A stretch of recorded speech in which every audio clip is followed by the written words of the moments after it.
I'm joined by Kyle Balgamase. Welcome, Kyle. How are you? Raja Suleiman with Orzhov. Max McVitie. Congratulations to Brian DeMars. Zach Allen. I wouldn't be here without these guys, though. So. And the champion of Proto Counter-Attack, Arilax.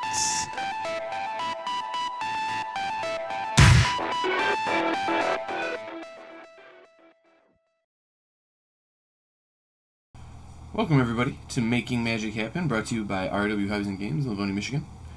I'm Zach, and today we've got some Pioneer. I'm going to play a league with Bant Ramp. Now, this is based off a list given to me in a comment by Robert Schweikert. He asked me if we could play some Bant Wilderness Wreck and Pioneer. So, I'm going to do it. I want to see how this deck plays out. It looks really sweet.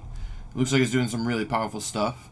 I will note I have made some changes to his list based on my preferences with the deck. I think his list looked good.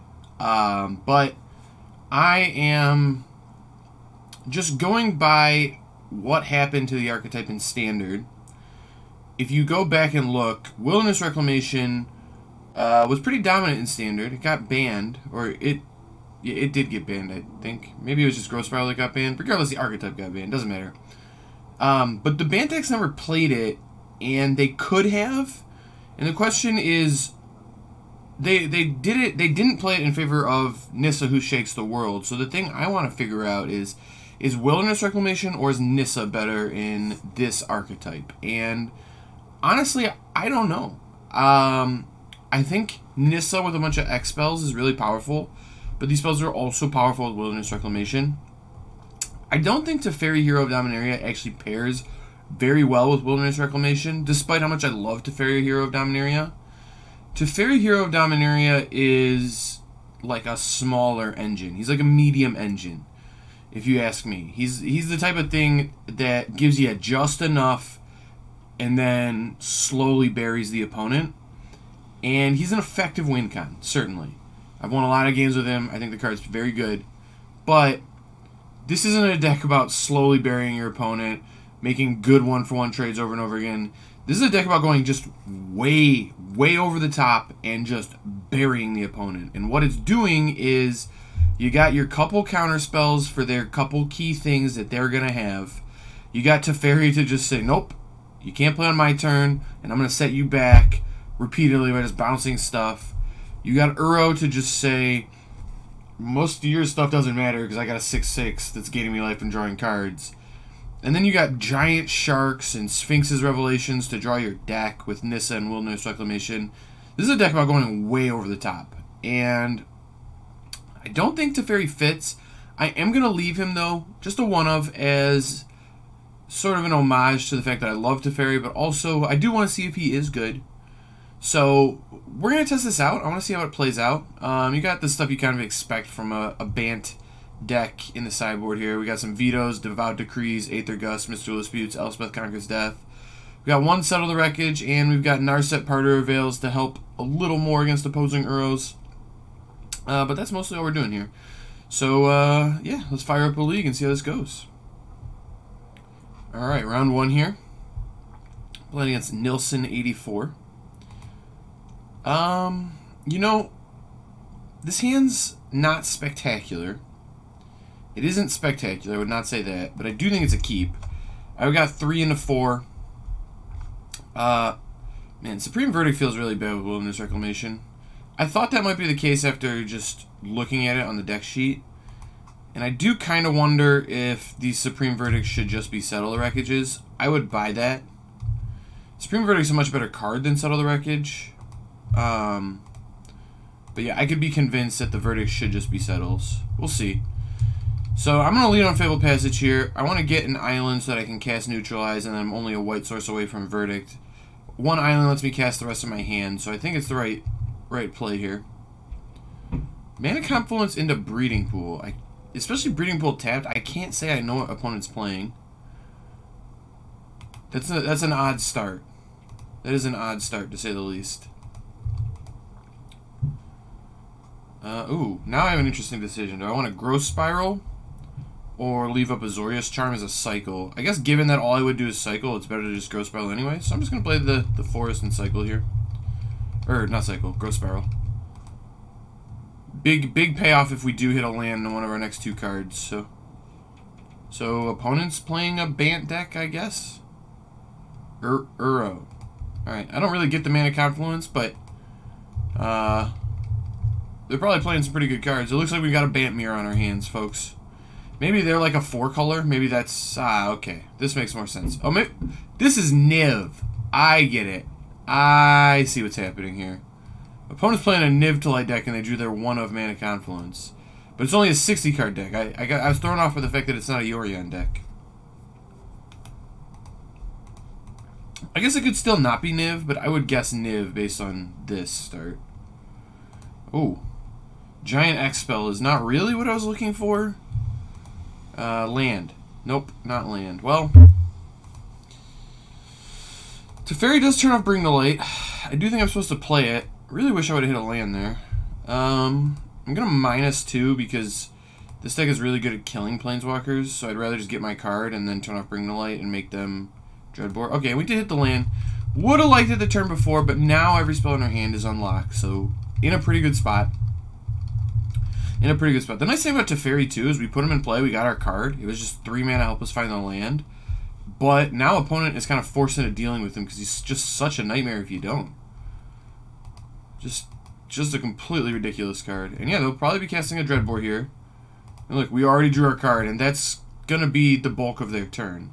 They might get to do something else. No, they didn't. So, that literally was the bulk of their turn, was answering the card that already drew me a card that I just didn't really care about that much. Whew. Sorry, I never switched this back. Here we go. Face cam over there. Figured it out. I don't really want to play Wreck here, because I feel like opponent has a counterspell, but also I'm just going to play Wreck here, because, sure. I think not jamming with how spell heavy my hand is pretty bad. And if it does work, I'm in a really good spot going forward, because I get to pass with just a ton of things up. So, I do think it's right to play Wreck there. Yep, and I'm going to neutralize big stuff here. You have to neutralize like any Teferi related thing. But if this is a Bring to Light, that is exactly why I played Nahiri. Well, Nahiri hits my Wreck, so I'm going to counter that. I would like 1 Reclamation, please.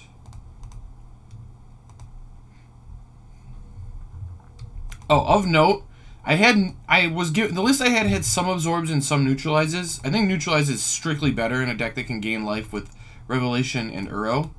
Like, the life gain is not super important, but the mana cost does matter, because I do have Forest for Uro, and the cycling does matter, because I'm a Reclamation deck that's trying to field the graveyard for Uro. So, I think in this deck specifically, neutralize is much better than absorb.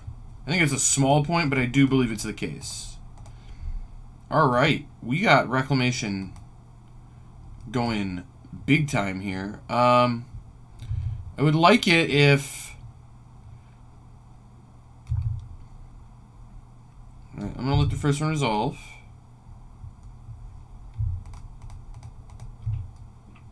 The second one resolve. I'm just going to fire off a Rev for 3. I'm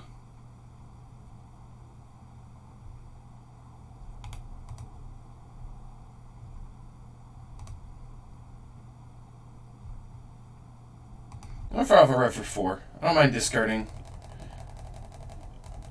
And just want to make sure I start hitting more land drops. There you go, we found the land drops.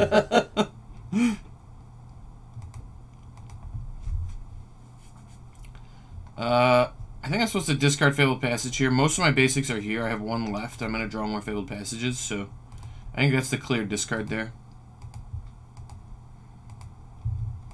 So it does look like opponent's going to get to do something here. But it's got to be pretty good, otherwise this game's going to get out of hand. It feels like it might be a Bring the Light. Oh, just an actual Niv Mizzet. Alright, fair enough. Niv's pretty good. So what do we hit? They got a Bring to Light, an Assassin's Trophy, and a Teferi, it looks like. Okay.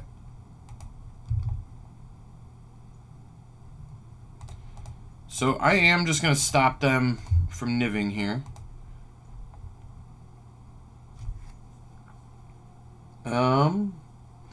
The question is it worth scrying? Or just playing my tap land?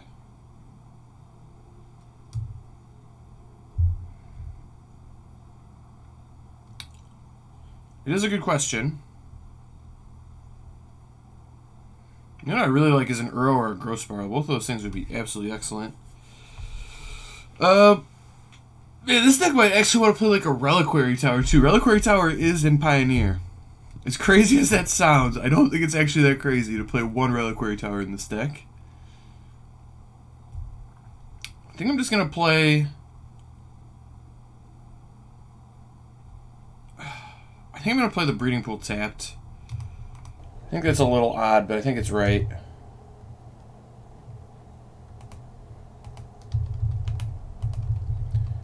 So I want to make the opponent...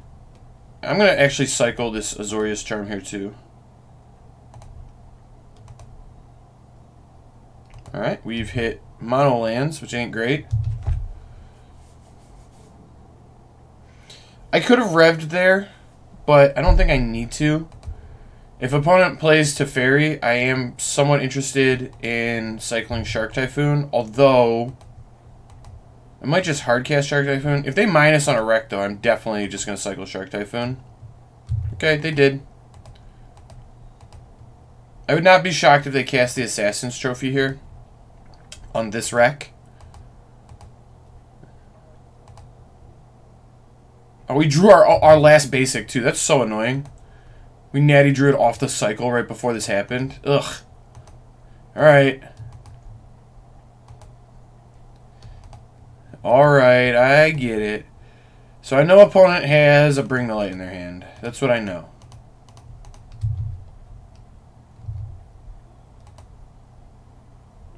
They might have another removal spell, but white isn't typically one of the colors they use for one of their double color removal spells. It's usually black, red, green. Those colors.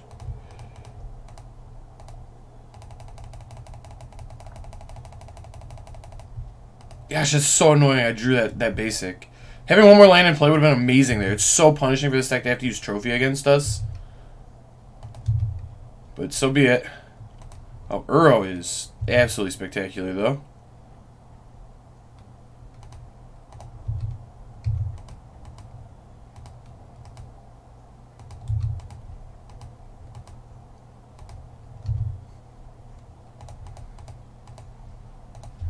I'm going to cast good old Uro here.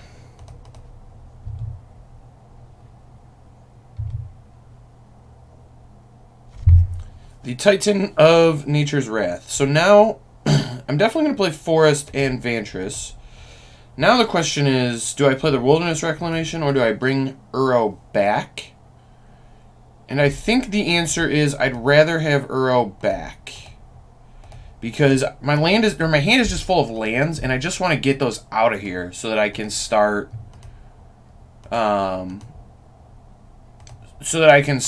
just casting this Rev and going crazy with Wilderness Rec and Rev next turn.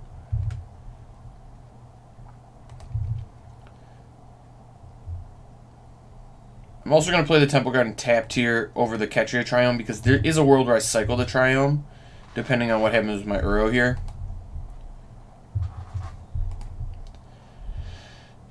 I could see it. I could see cycling this Triome.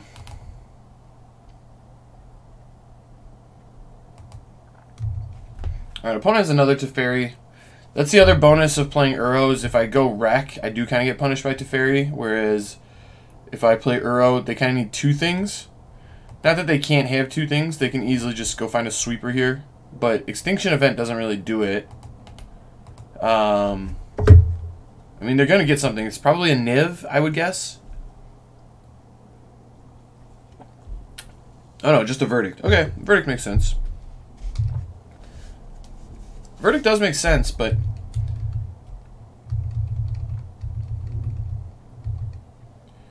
Doesn't get rid of Uro. Uro's just coming back because this card just doesn't make any sense at all. So that's nice.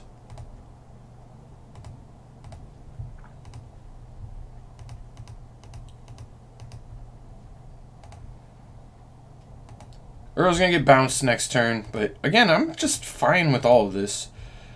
I actually am going to get to cycle through a lot of this on their turn with my Rec Mana, which is really nice. That's kind of the beauty about cycling in this format, is it gets around Teferi, which very few things actually do. Ooh, and a Neutralize. It's not quite going to really do anything, but it does kind of do something, I guess. So let's cycle. Ooh, we got our own Teferi. That'll be good next turn. Cycle. Alright.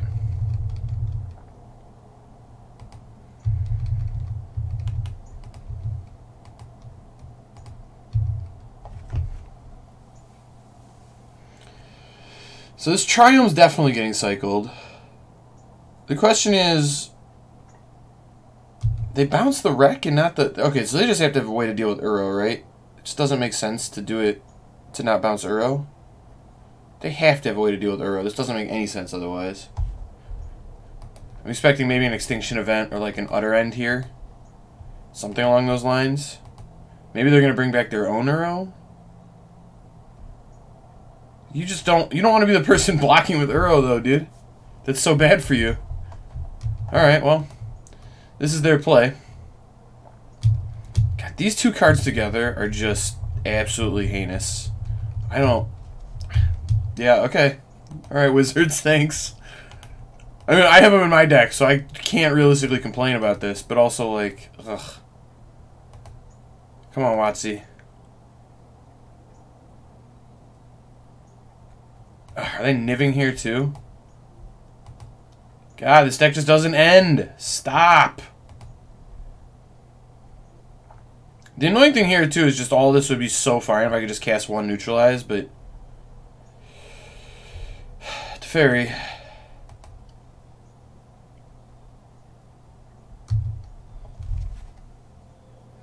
Get Extinction Event and Nemad. Don't do Niv. I also know they bottom to bring Unmoored Ego. What are they Unmoored Egoing for?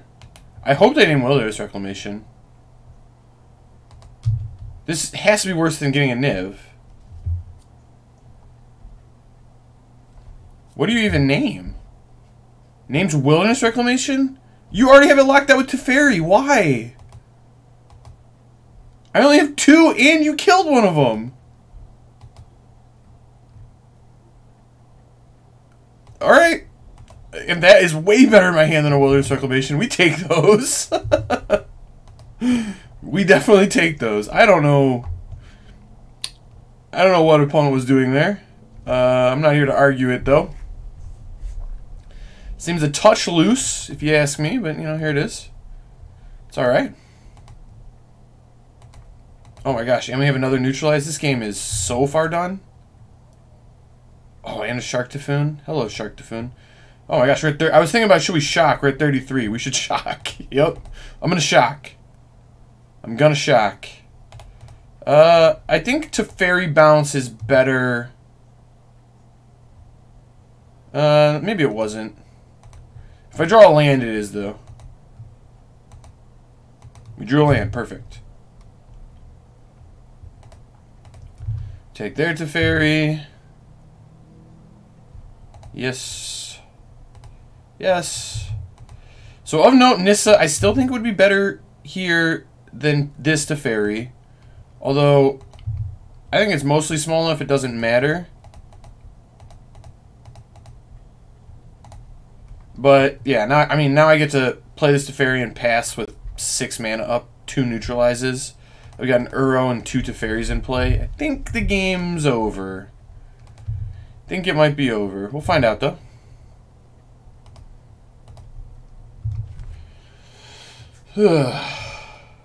So opponent's going to get to Uro a few times, but yeah, this game is going to be done in the quickness. Very, very quick. Alright, well, First cast of Uro is fine. The second one won't be. Maybe the second one still probably will be, realistically.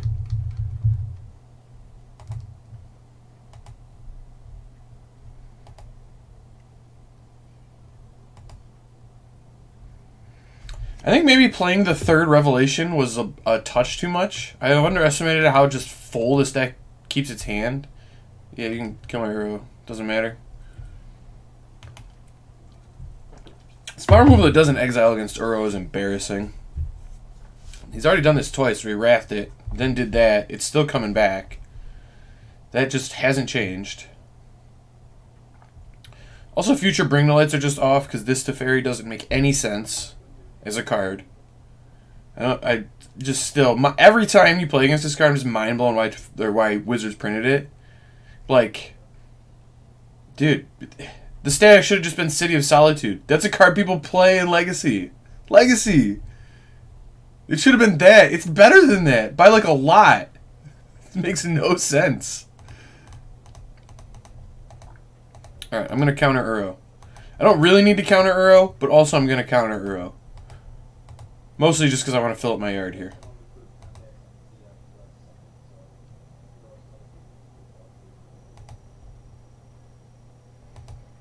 Is this like a no, Sylvan Carotid? Alright, that's fine.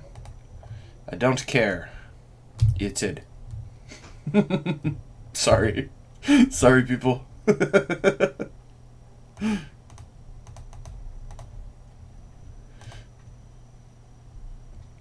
Alright. Growth Spiral. Sure, I'll put a land in play.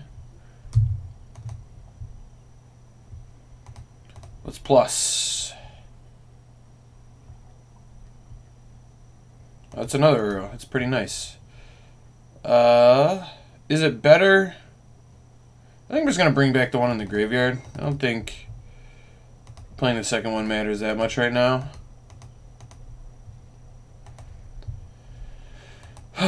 What a truly heinous card this is.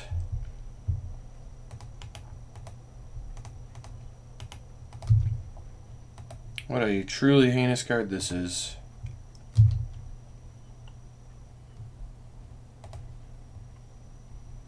Alright, well, given that I drew another one, I think I am going to cycle through the first one at least. I just want to hit some more lands. I don't have that. Oh, no. Which one is it? That one. I'll keep that one. Please be the right one.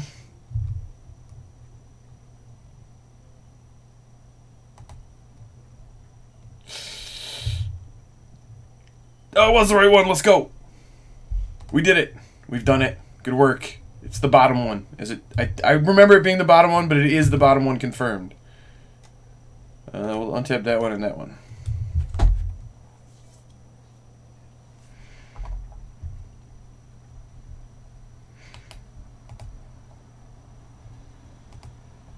Cycle a Zaggoth Triumph. Sure. You got it.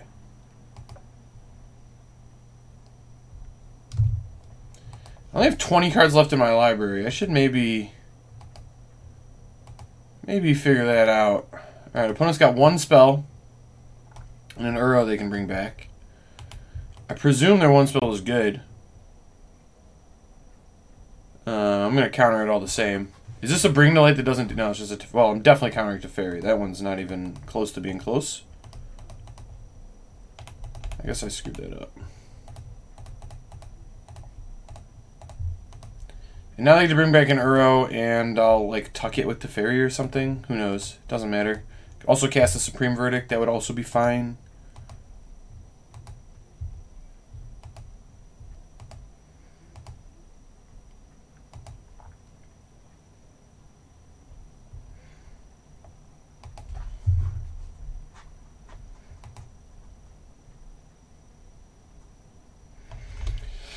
I think I'm going to try and win with Hardcast Shark Typhoon this game. This sounds like a fun way to win.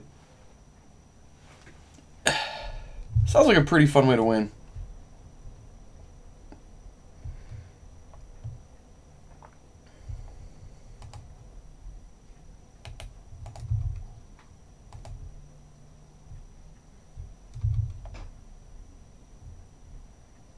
Do they put land in play or have they drawn a good spell? I actually plus this Teferi so I could just cast the Verdict here if I want to. Realistically, I actually think that's the right play. I think it's better than scrying because my hand's just good. And now I can lead off my turn with Shark Typhoon and then cast a Rev. And that's going to be pretty good, as it turns out. Cast.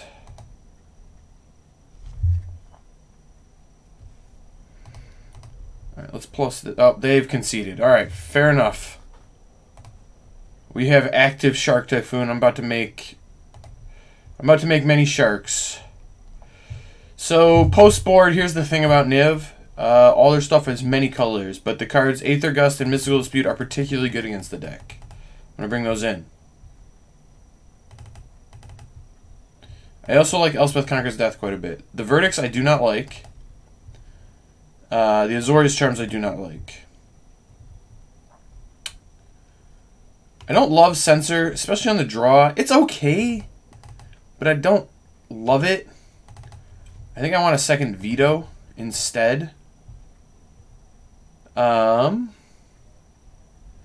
also think Nissa Who Shakes the World is not great against them. This is a deck, we didn't see it there, but this is a deck that has access to the card Hour of Devastation. I think that's the one, the red sweeper that hits my Planeswalkers. Nissa does survive it, but getting your lands like Stone Rain like that is bad, and it's not that hard for them to kill Nissa either. That said, I do think I can go to one Nissa. Nissa is kind of our go-over-the-top mechanism. Maybe I'm supposed to keep Nissa. Yeah, maybe I'll keep Nissa. I think Veto's quite good against them. I'll go down and neutralize. I could also buy that Uro's like not actually very good. I would buy that. I'm just going to play 2 Vetoes. I think this is fine. I got enough counter magic. I could certainly see cutting a Shark Typhoon or a Rev here. That might be better. I just want to make sure I go, like, I can hang with them and go over the top. Ah! Man, the planes. The one planes in the deck. Only land that doesn't cast a Growth Spiral. It's going to be excellent if I could just cast this Growth Spiral, I think. I'm on the draw, though. Huh. 26 lands on the draw. 53, so I have 24 lands left in my deck. I'm less than 50% to hit a land in 2 draw steps. I really just need it by the 3rd draw step, though, and then this hand's pretty good. Opponent is a Teferi deck, though. I think I'm going to mulligan. Okay. It's nonsense that this hand is keepable, but this hand is keepable. I'm going to bottom my island because I have a Fabled Passage. Yeah, keeping 5 lands Uro should not be a reasonable thing you do in Magic, except it just is. And we drew another excellent card. Perfect. I think it's pretty unlikely I end up cycling this, just based on the fact that I have Uro in my hand. I think I'm going to play this first. I'm going to end up shocking here, but I think the way this hand's going to go is nothing, or tap land next turn, then either Teferi or Uro, then Uro out, the other 2 lands tapped. I think that's what's going to happen here. Need to see. Definitely going to play a Temple Garden here. Ooh, now there's a real argument to just neutralize next turn. I mean, if opponent Uro's here or something like that, I might neutralize. If opponent plays Teferi, then I'm kind of forced into playing my own Teferi, I think. It looks like maybe they don't have anything great here. Maybe they just have like a Caryatid. I mean, if they kept this hand, they haven't done anything yet. Huh. Okay. Interesting. I think I'm going to shock and pass. Leave up both Veto and Neutralize to make sure that I can do one of those 2 things. Next turn I can Uro and leave up Veto, so I'd rather use Neutralize. I would rather use Neutralize given a choice.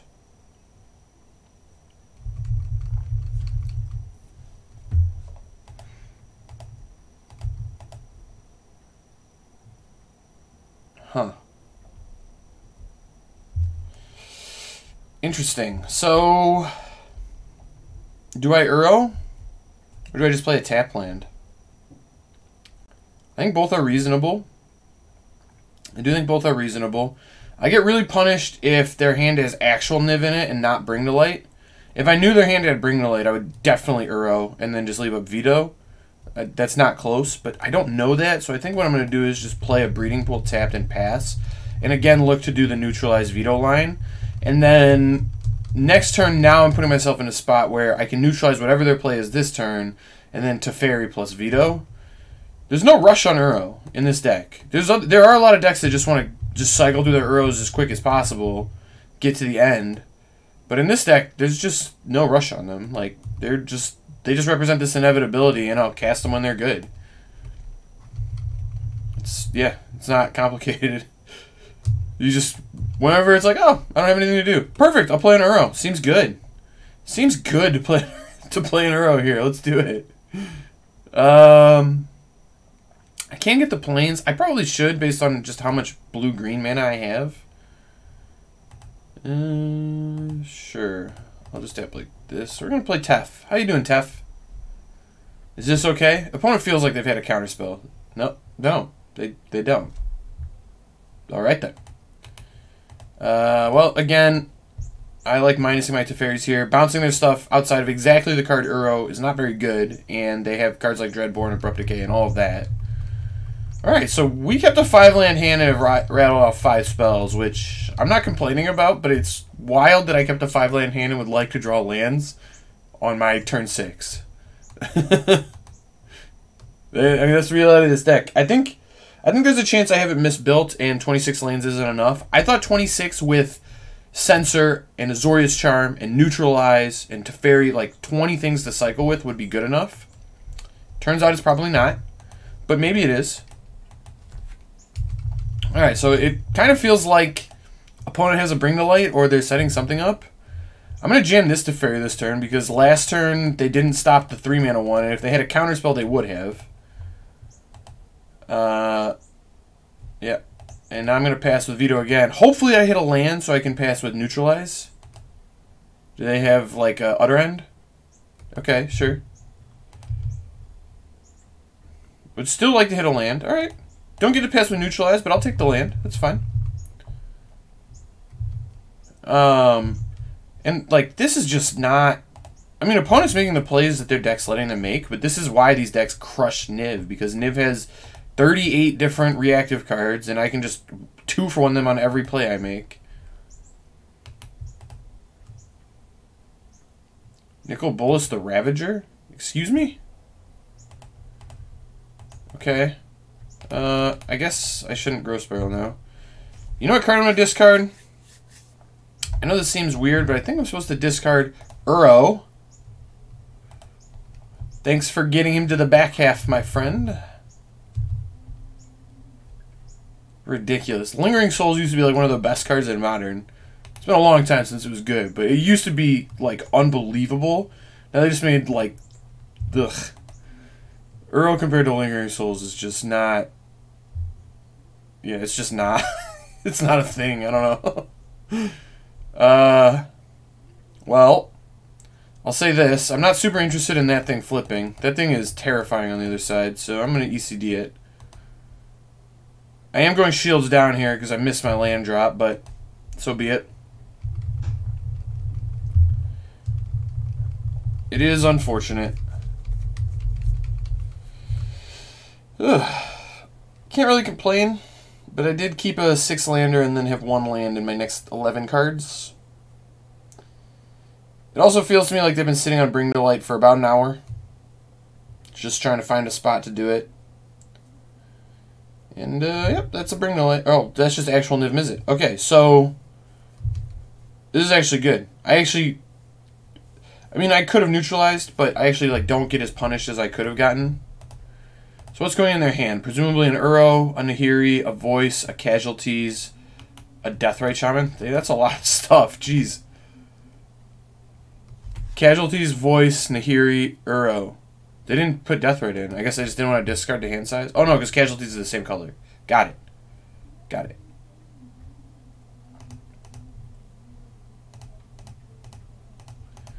So I know those 4 cards in their hand.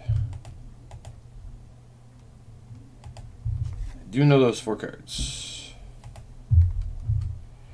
Alright, your stuff costs 2 more, opponent.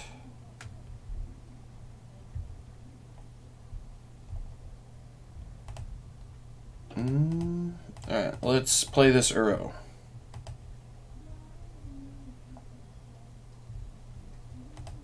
I think I would like to draw another Uro. Or not another Uro, another land is what I would like to draw. Just been on the I want lands kick. Yes. Dece. I will shock too. Even though my opponent has a 6/6 flyer in play, I don't really think my life matters. Which is just absolutely ridiculous that that is the case, but I think it is the case.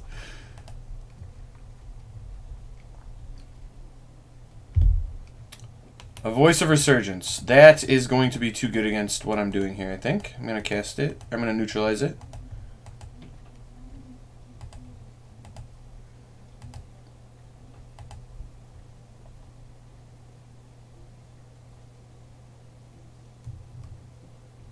I think opponent thinks they can cast like a Teferi or something, or a Nahiri. And they forgot about the ECD tax. Yep, that seems like that's what happened.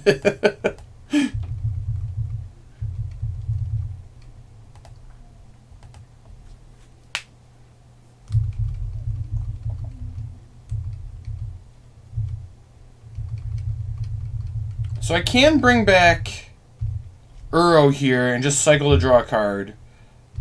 Teferi's not great. I kind of am forced into bouncing the Niv, and bouncing Niv isn't generally where you want to be. I do still think it's better, though. I do still think it's better, because what's going to end up happening here is I'm going to tempo the opponent out. I'm going to bring back Teferi, play a Shark Typhoon, pass with Veto for the casualties or the Nahiri. They're going to use one of them to answer them, but they can only use one that turn. And then by the time opponent gets back into, like, realizes how far behind they are, the game will be over. If that makes sense. I'd like the loyalty counter, please. Yep, I'm going to return that to your hand. A Wilderness Reclamation, huh? Oh, and no, I'm a mana away. Well, that's interesting. Do I Uro plus Wilderness Reclamation? I can end step cycle Shark Typhoon. Okay. Oh no, I'm gonna lose Magic Online in a little bit. Okay. I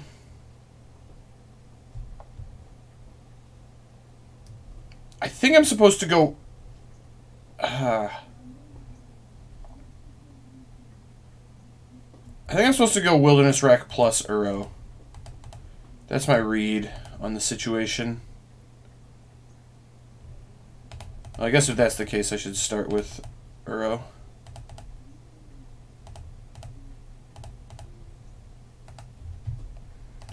All of these ones can go away. Thank you. Because now I can at least, on their turn, cycle the one Shark Typhoon and hardcast the other. Just kind of keep sifting through the deck. If that's where I want to go. Alright, I'll put both lands in play. I guess I could have hardcast the Typhoon, but then I'm tapping out, and I don't want to do that. I'm not interested in the tap out here.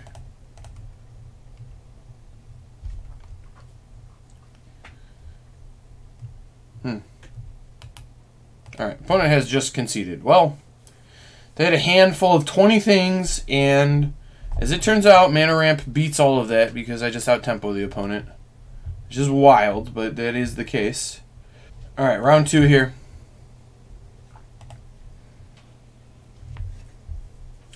I mean, this is definitely a keep of a hand. It's a little awkward whether this wants to be a plains or a forest, but I think I'm going to err towards plains here. We'll draw another green source at some point and be able to flashback the Uro.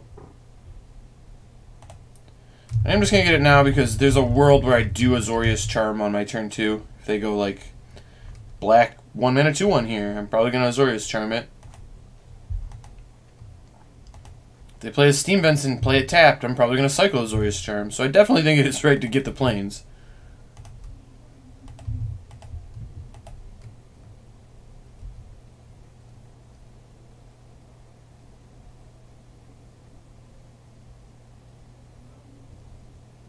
Alright, opponent's got the upkeep stop.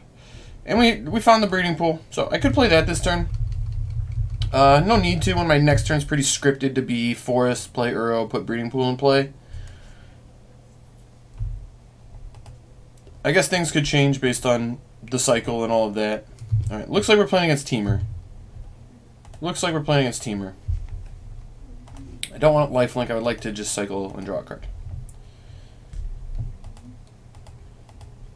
I mean, we should be favored against Teamer. That's the reality of this. We have Teferi, they do not. That is the big thing in the matchup. That said, if we don't hit our Teferi, then we might not be favored, but we should be favored.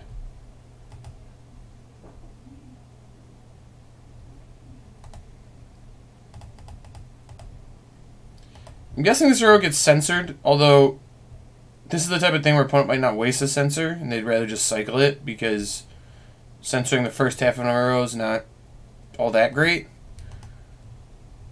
But you never know, they might.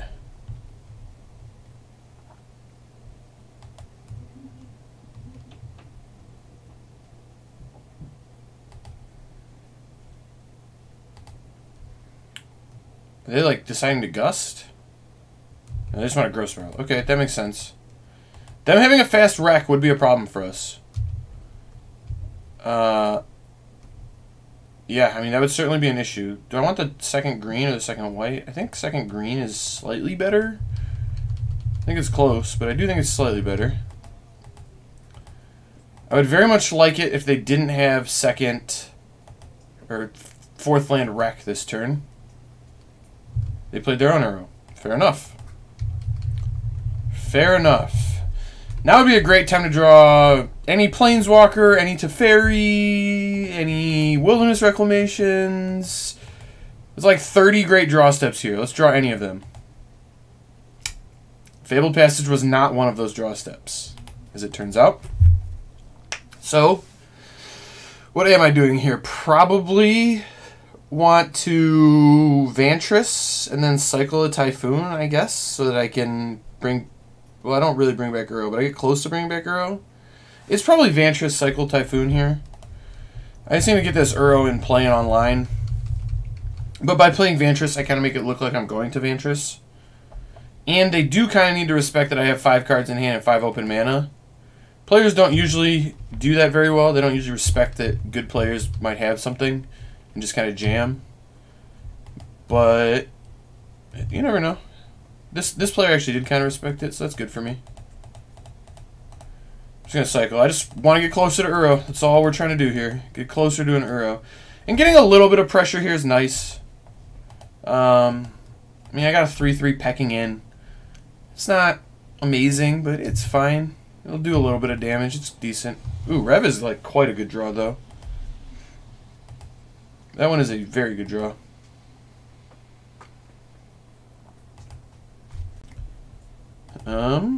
So still can't bring back Uro, but that's okay.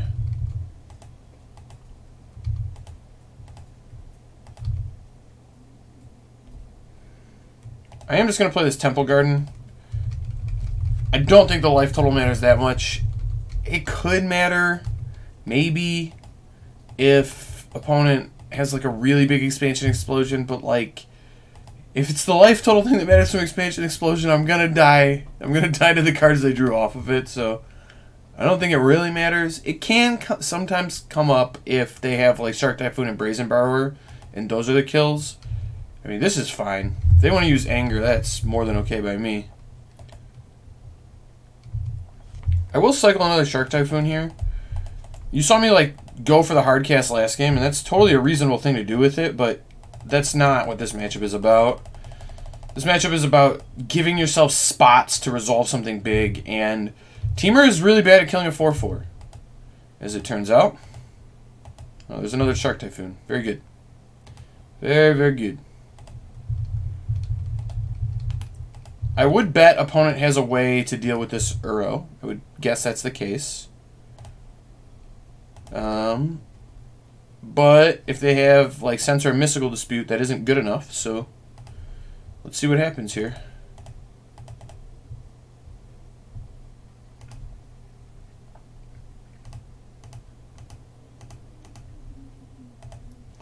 It needs to be neutralized, which I would guess based on the way they've played, they probably have something like that.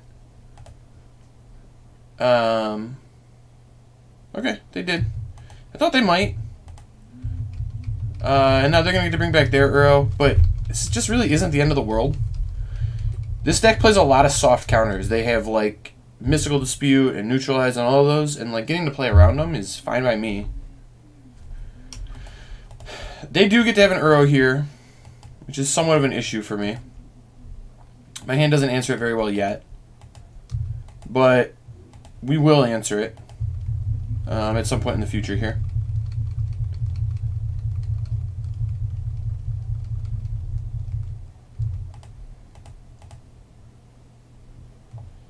Jeez, man. None of the cards that really matter here. Teferi would be an excellent way to deal with all of this. I think I do attack. So my plan here is going to be to Shark Typhoon for 6 and trade with Uro. There's some questions as to whether that's going to happen, but this deck isn't great at stopping that from happening. The scarier thing is when opponent lets me do that and then goes Wreck plus Explosion you. That's going to probably beat me. But I do need to make a play here. We just haven't found any of our cards that matter a lot, which is pretty unfortunate. Like Teferi, Veto, any of these cards are great. Nissa would be good. Our own Rex would be really good. We've kind of just drawn all the Expel payoffs. I mean, seriously, we have 6 of them and we've drawn 5. And then only lands in 1 Uro. I guess we drew an Azorius Charm. So yeah, I mean, what's going to happen is this trade is actually good for me, and then the next thing they do on this turn where they play their Wreck and then do something big is not good for me at all. They just hardcast a Typhoon. Okay. Well, I can beat this. I wouldn't say this is great for me, but I can beat this.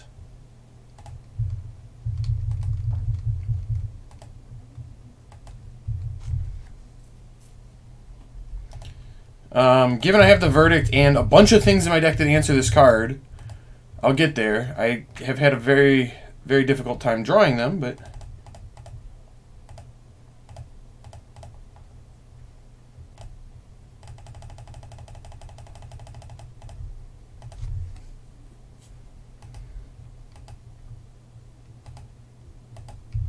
Okay, Neutralize was a very good draw.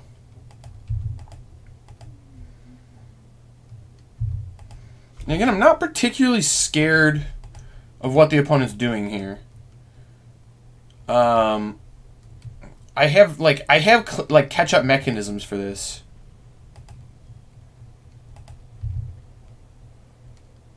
Alright, well, if they have the counterspell here, this is going to be really bad for me. But I do need to cast this. Okay, they did have the Mystical Dispute. That was really bad for me. I still think I needed to cast it, but yeah, not great. As it turns out, that's not great. So I guess I'm hoping... Yep, they chemmed. Ugh. Don't like that.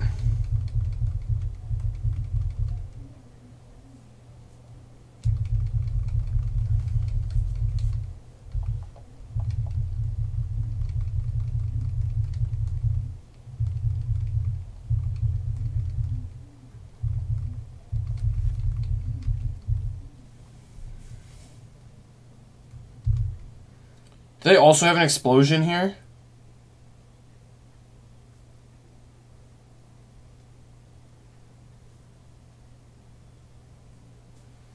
Of course they do. Alright.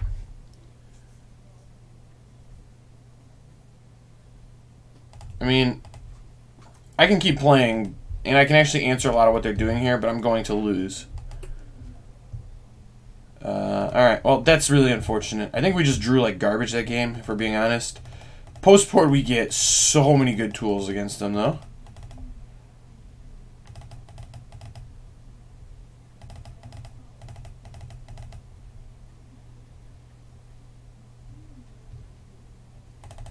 So I think Uro's medium. I'm kind of torn on ECD. I think ECD is probably pretty good. It might be better than Nissa. Nissa strikes me as, like, decent, though. I think I'm supposed to have ECD. I think Nissa's, like, good, but not the best. Yeah. I think I can actually cut a neutralize here. I was going to go down on a Rev. I like Rev, but I think 2's enough.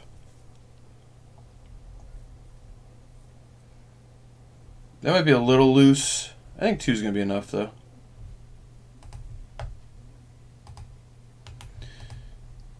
Alright, I mean, this hand's a keep.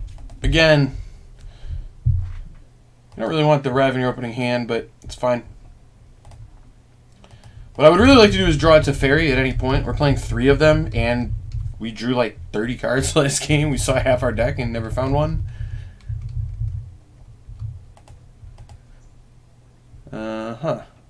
Well, I guess I should play with planes. I might cycle this neutralize, honestly. I don't have the mana to cast it. I would like to hit land drops, which I'm not doing at the moment. I have 2 other pseudo counterspells in my hand already, so I do think I'm supposed to cycle and just try to hit some lands. Alright, we drew one of our X spells instead, which is basically the same thing as a land. Well, I am happy with my decision to cycle neutralize, given how the hand has panned out since that point.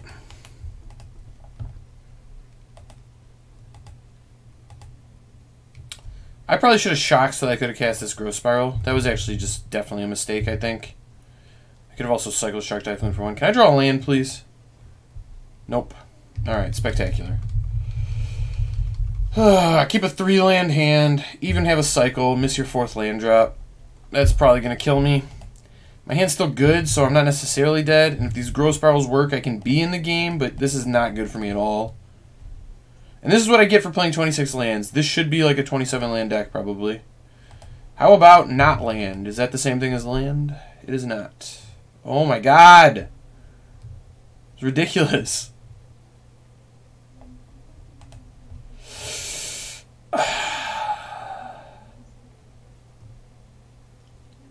I mean, I've drawn 6 straight lands, or 6 straight non-lands, which even at 26 lands is a little bit unfortunate. I think I'm just going to discard. I think tapping out here is a death sentence. It's not like, I'm not 100% to lose, but it's really bad for me if I tap out here, I think. And instead, I'd rather end of turn Growth Spiral and just pray I hit a land. Putting Uro in your graveyard is not the end of the world anyway.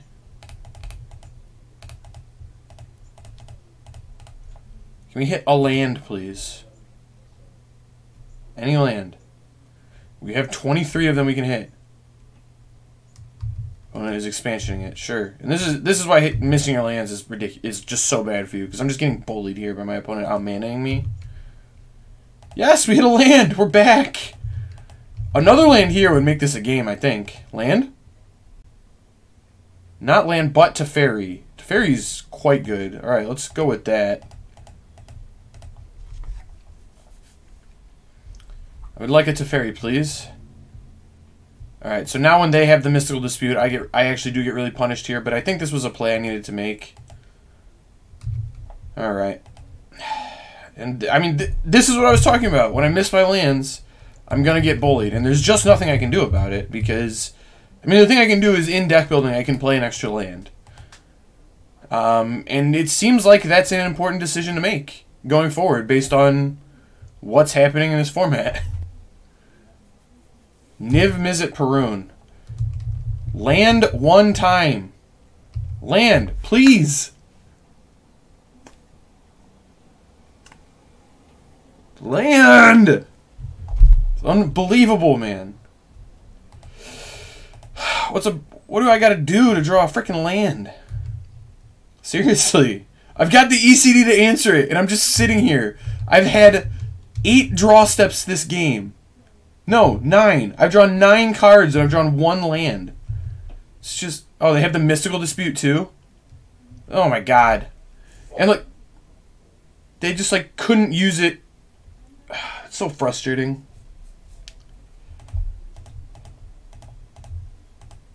I'm going to counter. I need to get Niv off the table. The problem is they just redraw it. And they draw another card. But, like, I don't have a better option. Letting you untap with Niv is an actual death sentence. I lose the game on the spot. I need them to draw and recast. Because they're going to put it on top of their library and then recast. And I at least have another shot at drawing a land for the ECD. What's actually going to happen is that I will have had one land in my next 10 cards in my deck that has 23 lands in it. So, like, every single one of those draw steps should be about 50% to be a land, and I, like, flipped a coin 11 times and hit heads 10 of them or whatever. Yep. Alright, well, I mean, there's just actually nothing I could have done about this game other than build my deck in a way that lets me do real things. Just very frustrating, though. Very frustrating. Yeah, I mean, I thought that having a bunch of these cycle things would be enough. With 26 lands, you would think that, but this should be 27, maybe 28 lands, even with as many cycling spells as we have. We have cycling lands too, so, like, should probably be like a 27 or 28 land deck. I think going forward, some of this would be more lands. Probably this Rev should be a land, realistically. That's a really frustrating loss, because that should be a good matchup for us. And Game 1, we drew only the X spells in our deck and lands. And then Game 2, we didn't draw lands at all. In fact, we drew one land and 11 draw steps. But it's fine. It wasn't like a bad keep. Alright, on the play for round 3. And this hand looks really good. I mean, this is the hand you kind of play this deck for, I would imagine.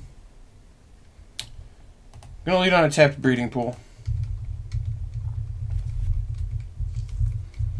I think this is a pretty easy tap breeding pool into island, growth spiral if I can, censor if I need to.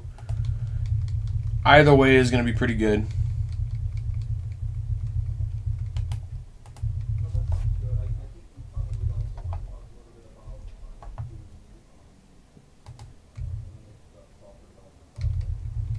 Our opponent got a Castle Garenbrig, so I would imagine this is like a green devotion deck splashing blue for Krasis. That's what I would guess I'm playing against here, but could be a lot of things. I don't know.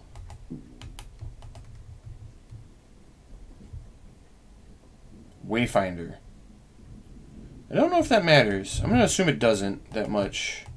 I'd rather growth spiral into Wreck if I can, which... Fierce Empath puts... Alright, so they put a breeding pool in their hand. Fair enough. Can we hit a land in 2 draw steps? We can. Nice. Fantastic. You take that. Oh, we hit 2 lands? Unreal. Unreal. Oh, man. Rev would be ridiculous next turn. Absolutely ridiculous. I would like to draw 1 revelation, please.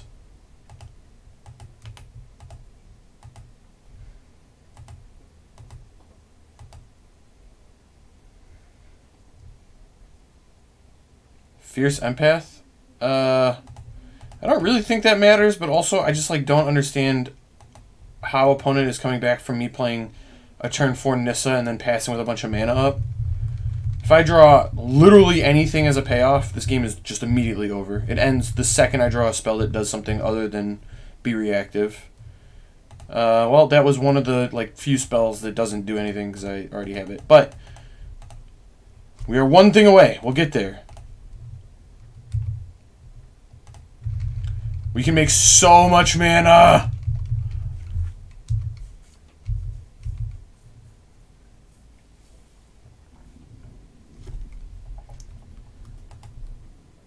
How much mana can we make next turn? I can cast this off of just these. In my end step, I could go 3. Opponent is playing a lot of Fierce Empaths. Okay. They really want to get something. I get it. What do you want to get? An Elder Deep Fiend? Oh, that's actually kind of sweet. Alright, I can get by opponent's deck here. It's kind of sweet.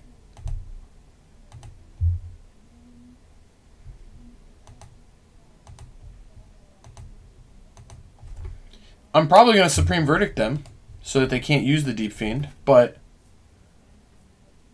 not a big deal. Traversing for, I assume, a basic. This is a really sweet deck. Empath to get Deep Fiend is sweet.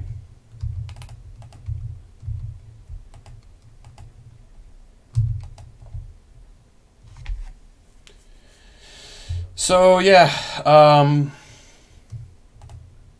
White, blue, blue. I'm going to cast the Verdict so that I don't... No, I need to do white. White. I'm going to cast the Verdict so that I don't get Deep Fiended next turn. I will just get a Forest here. I have enough blue. Rather have a little extra mana.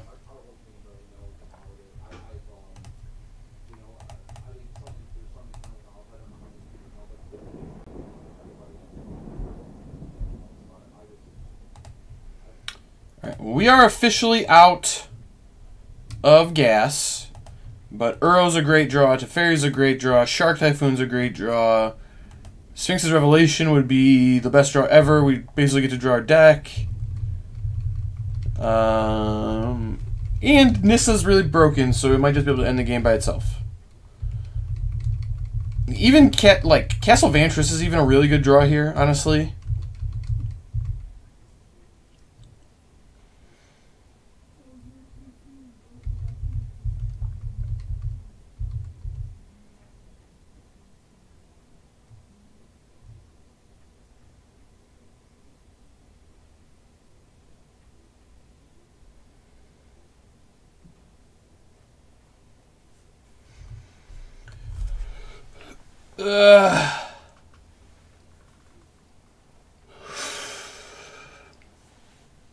What's the point of cast? Oh, their own Nissa.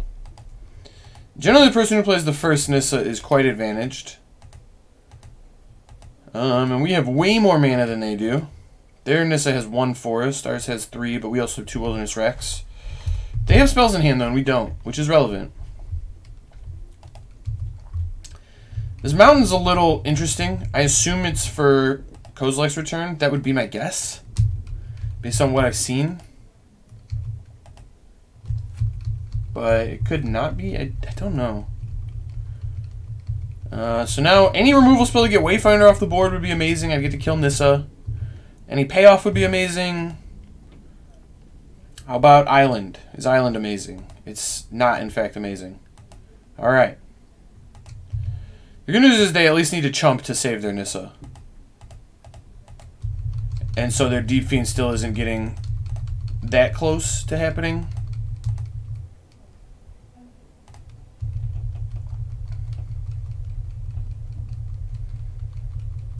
Still, though.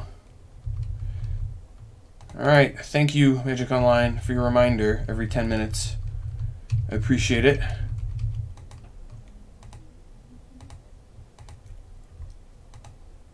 My Nissa can ultimate, which ain't bad. If they want to attack mine, can they Elder Deep Fiend here? They really just can't. Oh, wait. 2, 6, 7. I guess they can Deep Fiend if they tap one of the lands they untap with Nissa. Okay. So they could hit mine for 3, but then they'll lose theirs. Oh no, I guess they have a 5/6. So they can stop mine from ulting if they go like all in. Pilgrim's Eye. They already played their land though. I guess this is like an upkeep tap my stuff. That doesn't really do very much when I have Wilderness Reclamation in play. I guess I can wait for the end of my turn, but then I get to kill their Nissa. I guess I don't get to necessarily kill their Nissa. I think I'm just going to ult, though. Just make sure I never draw another forest this game. Okay, this makes more sense to me. They're going to Deep Fiend now so they can do 3 to my Nissa. Which is fine by them, but it's not that great. And at some point, I will draw a spell. I will draw one. And then this game ends. Oh no, they actually played Uro. Interesting. I really thought that was going to be a Deep Fiend. Okay. I guess if they put a breeding pool in play, they can still kind of Deep Fiend, maybe? Just another forest, okay. Well, they could untap the Botanical Sanctum and then Deep Fiend. That might be what they do. Interesting. Opponent's deck looks really sweet. It looks like it might be kind of good. It looks like the type of thing where maybe they're still figuring it out, but it could be pretty good. I would not be shocked if it ended up being a very, very strong deck. I am still going to alt my Nissa next turn. I think that's the best play for me.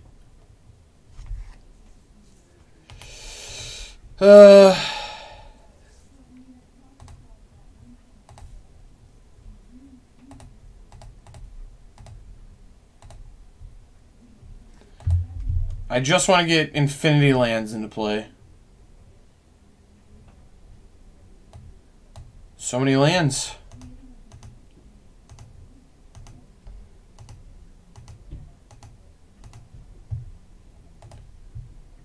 Alright.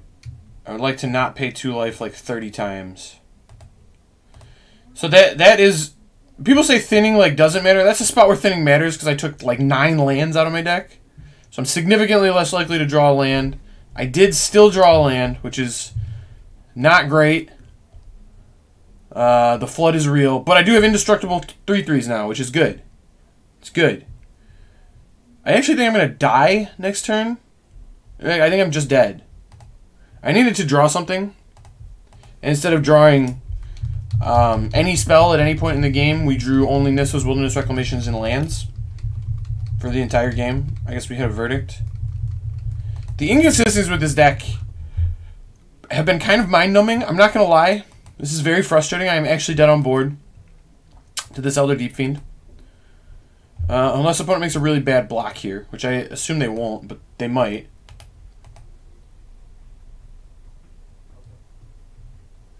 Okay, yeah, they're just going to tap my stuff. No. This is horrible. Alright. Well, I was dead. Opponent just had to not screw this up. They have screwed this up. If they have another Deep Fiend, though, I am still dead, so that won't actually matter. Yeah.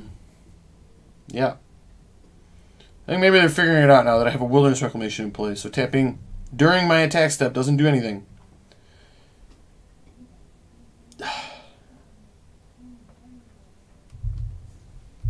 Sure. In fact, I've already declared attacks. It does even less. I guess they can just block. It just doesn't do anything. Why? They just wanted a 5/6, I guess? They have to have another Deep Fiend. That's the only thing that makes any sense to me. Otherwise, this play made actual no sense. Just let your Nissa go to 1.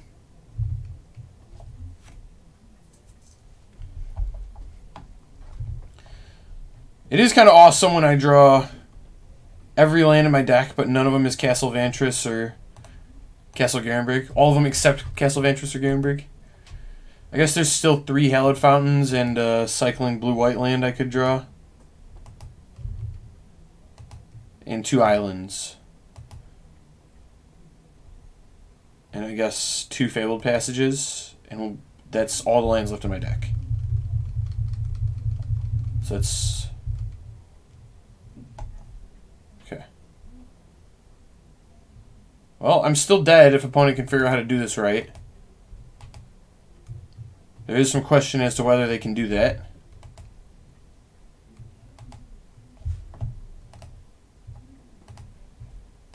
But I will still die if they figure this out.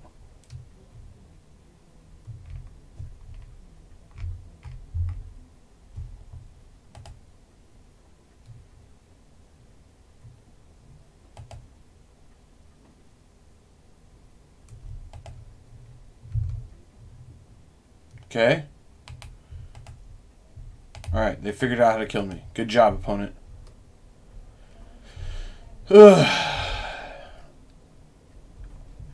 Let's see what happens if we draw a card. I assume it's like the perfect spell. Oh, it's Sphinx's Revelation. Into Uro. Alright, yep. Okay. Yep, okay. Yep. Alright. Yep. I don't think that's a game we should have lost. We did lose. It's okay, though. It's really not the end of the world. It really isn't. I'm going to get rid of these Azorius Charms. I think they're mostly bad. Aether Gust seems much better to me. We did see Nissa, but I still think Veto's not really where I want to be. I'd rather just, like, neutralize it. I think ECD makes sense here. I could bring in an ECD. There's a lot of stuff I'm interested in exiling, like Uro, or even a Deep Fiend, or we saw Emrakul too. I think I am going to do that. I think I want to cut some, like, Nissa. This Teferi's, like, okay. It's not great. They have, like, a lot of really bad 1/1s I'm not interested in bouncing. So that does make Teferi a lot worse. But they do still have other Deep Fiends, so they do play at instant speed, and they're probably going to have counter spells post-board, so Teferi's still good. Alright, I think this hand's a keep. This, again, feels like one of those games where 26 lands, keep a 3-lander, miss your 4th land drop. That's it might be a little negative, like overly negative to think that way, but it feels, I don't know, it just feels like that's what's coming with these decks because we just should have more lands.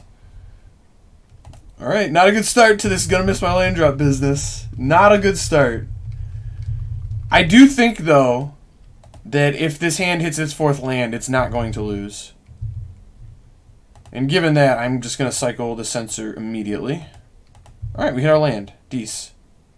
Oh, we hit another land? Wonderful. Now I'm kind of regretting cycling the Censor, but I'm also not regretting it. So I'm just going to play a tap Breeding Pool here. I can't do anything with 3 mana. If they play something really good here, I'll probably gust it, but realistically, I'm probably going to do nothing this turn.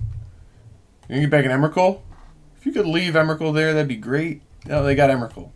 Alright, well, we're on a clock. We got stuff to do, and we got to do it now, as it turns out.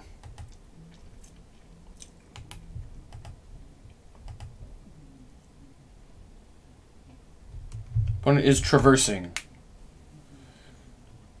an island. Okay, you got it. You got it, bud. Alright, so I think opponent is going to have a way to deal with my wreck. Based on the way they played, it feels like they have a negate or something along those lines. The question is it worth me trying to play around anything because I have just an insane follow-up to wreck anyway in Nissa, and I think the answer is that it's not, so I'm just going to let this get it negated and hope they don't punish me too bad for it. I mean, if it does resolve, it's amazing. Oh. Why, hello? Hello? That's a Wilderness Reclamation, and it's in play. And, I mean, that is why you jam there, when you're like, okay, opponent has to have this thing, but what if they don't? And people posture in Magic, people bluff. And I think you just need to weigh all the options, right? Like, I don't think I would jam if I really am counting on this and I need it to resolve. I probably wouldn't jam. But because I just have Nissa as a follow-up next turn anyway, which in a lot of ways is the same card but a better version of Wreck. Opponent says they're lagging. Oh, sorry about that, man.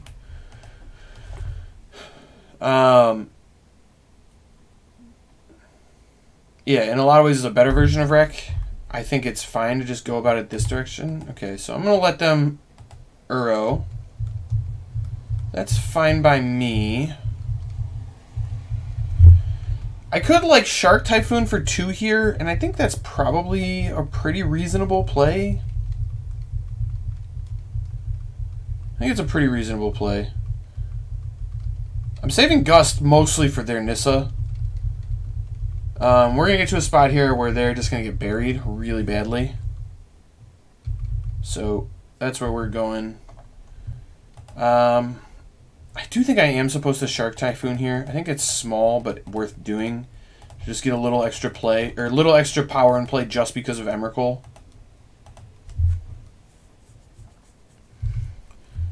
Emrakul does represent this, like, I need to get a move on type situation for me.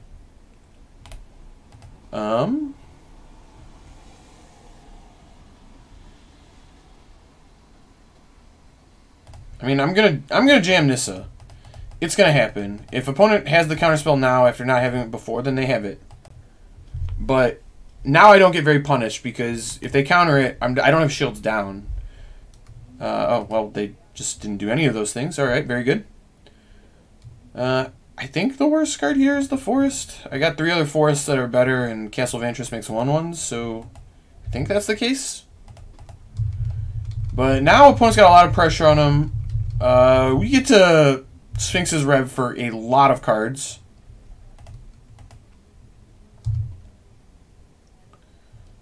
I think the question is, do I do it now? I think I'm not going to. Just because I can't leave up Aether Gust if I do. And I still get to do it for a lot on their turn. Like 3, 5, 6. I get to draw 6 cards on their turn. And then I also get to get around my discard step. Does that make sense? If opponent has like a crazy play here. Rex Sage. Sure. I'd rather draw my 6 cards. My Bant Reclamation's already been pretty good.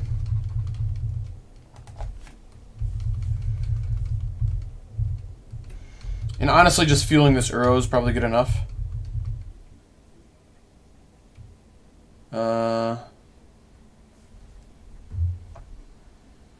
Yeah, that's fine. It's going to get a Deep Fiend, and I can't necessarily answer Deep Fiend, but I just want to use my mana in the most efficient way possible this turn, which is casting a giant wilderness, or a giant Sphinx's Revelation, I think. I'm not going to lie, this feels pretty nice. Sphinx's Rev off Nissa mana. Oh. Whew! That's a Rev for 6. Hello. Oh, well. Opponent packs it in. I feel that. What were we going to draw? Now I need to know. Alright, we were going to draw a lot of lands. But that would have been okay, because we would have just cycled through Uros and... Yeah, I mean, we would have passed the turn with like 40 lands in play. Well, that was sweet. Oh, that was real nice. I like that. I really like that. Alright, I no longer think Nissa should not be in my deck. I think that was just foolhardy on my part. I could buy that I'm supposed to have Narset in. I don't think Dispute is good. We saw Uro, and maybe they have Krasis, but I think it's mostly just Uro. I think what I'm going to do is cut a Shark Typhoon. I think Shark Typhoon's fine in this matchup, but it just doesn't feel like the opponent has the cards that really make it good, like the interactive stuff. It feels like they're trying to go over the top of me. And it's a little small ball when someone's going over the top of you, I think.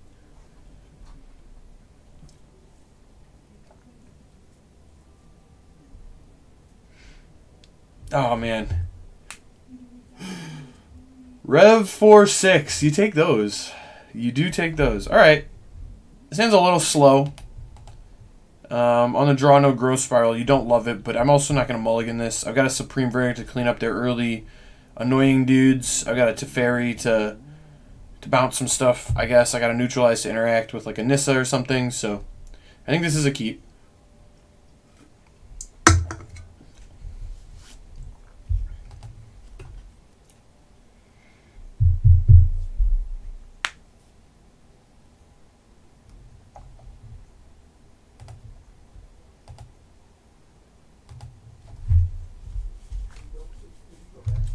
Well, it leads on Oath of Nissa. Fair enough.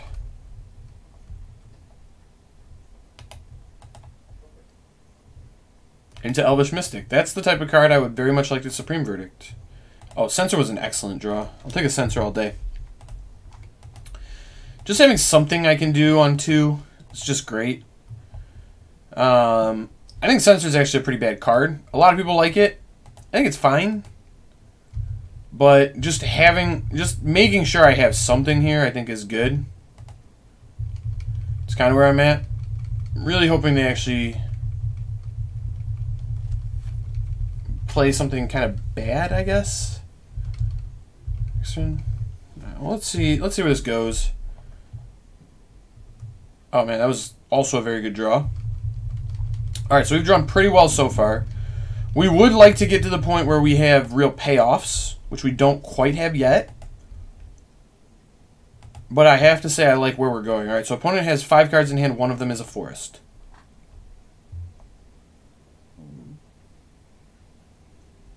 Uro. Okay, Uro happens. Uro happens. If they go Forest Wayfinder, I'm going to censor into Teferi Bounce Mystic. Which I feel like is a play pattern they might have here. Forest Wayfinder. Nope, okay, they don't. Alright, well now I'm going to hold up Neutralize and Censor. I can Verdict next turn if that's where I decide this is going. Pilgrim's Eye. I think I'm supposed to neutralize this. I think this sounds crazy, but I am supposed to. I just want to stop them from getting up to Emrakul. I need to slow them down. And that also works with Deep Fiend better than what they have in play. Okay, opponent not attacking does signify to me that they have something here. Whether it be... Aether Gust seems like the most likely thing they would have here. They're trying to protect against Wreck. And if that's the case, I probably should have jammed Teferi, but I do want to respect Negate. Although I do think they would have negated Neutral. Oh, they just have Grapple. Ugh, bad play on my part.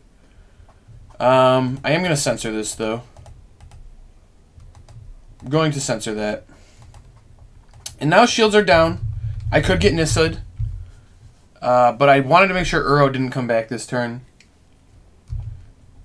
Oh, they also have 4 card types now. Well, if all this is... Oh, Tireless Tracker. Yikes. You don't love to see that. You don't love to see that.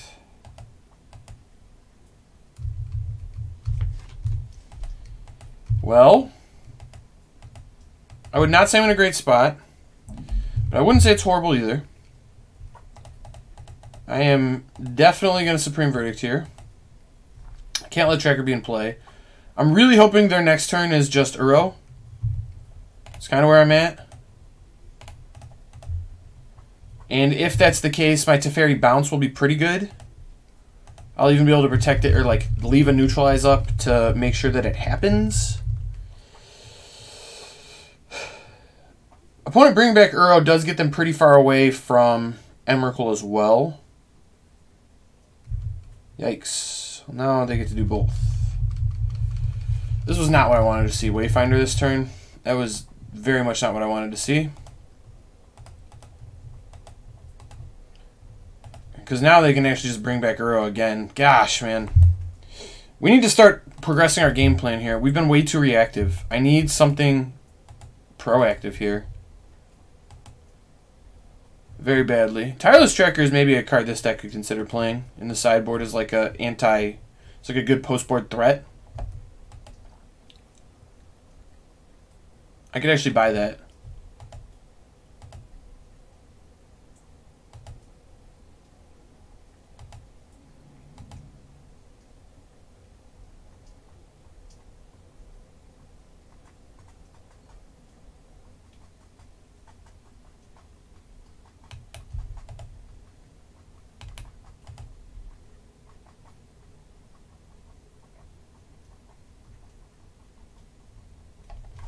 So opponent is casting Uro.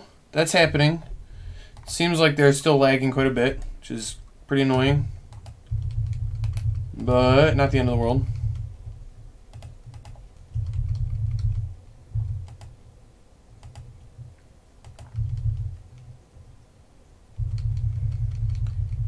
It still feels to me like maybe they have a Gus based on how they've played, but we'll find out. Oh, Nissa. How good is Nissa here? This is pretty good. I can't answer. Wait, can I? Yeah,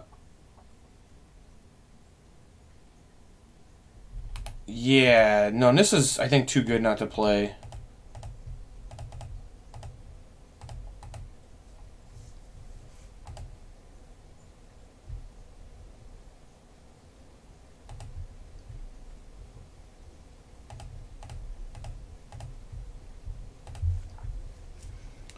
I'm going to lose my Teferi, which is annoying.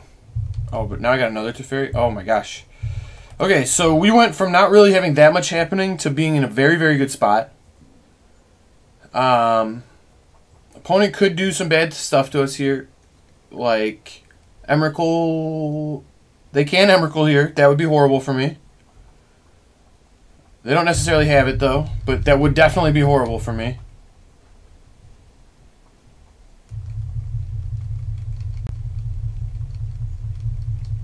I would very much not like it if they Emrakuled me here. I don't know that I can win if this happens.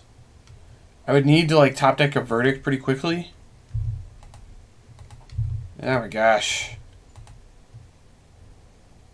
Opponent just out here having all the Wayfinders.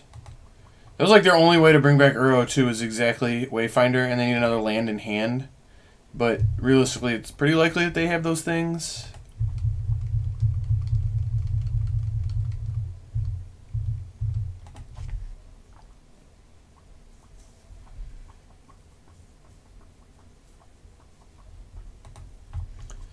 All that said, I do think we're actually in a good spot now.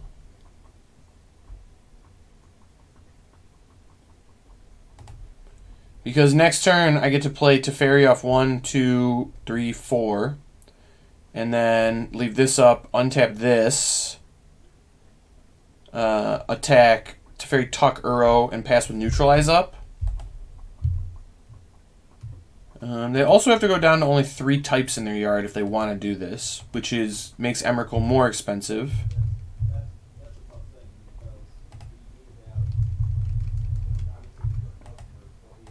But also, they're just getting up to having infinite mana anyway, so I don't know if the more expensive part matters, but we are starting to pull ahead on board, which is good.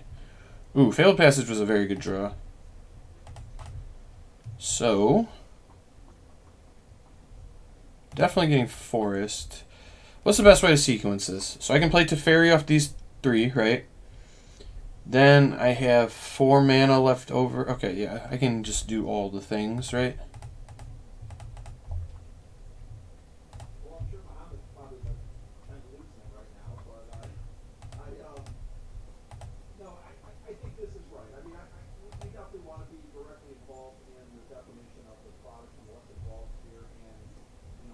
I think Plains is the worst land.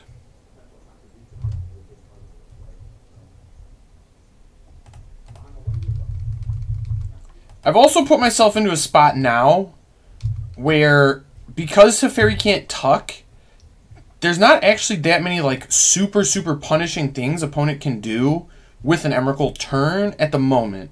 I mean, they could draw some stuff that really punishes us, sure. But there's not that many really punishing things they can do at the moment, which I think is good for us. We also have our Castle Ardenvale, which is pretty nice.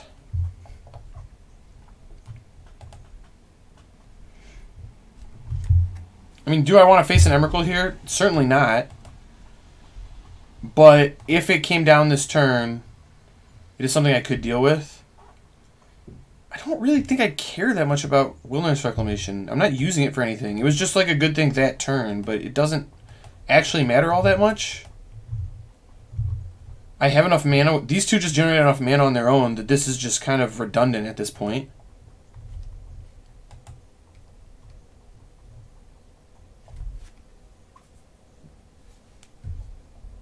They're deep fiending me.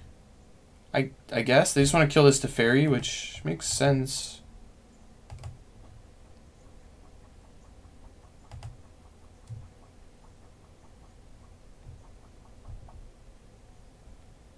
I mean, I am going to make a 1/1, so I at least get to trade with one of the Wayfinders.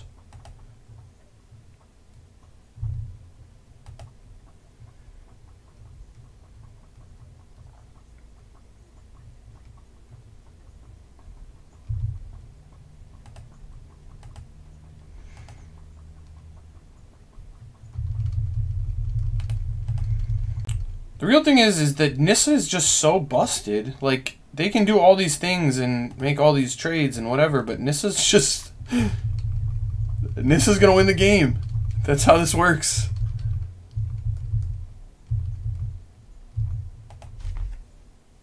Oh, we drew Shark Typhoon, huh? That's pretty good. Does opponent have another Deep Fiend? Gust. No, I don't like Gust.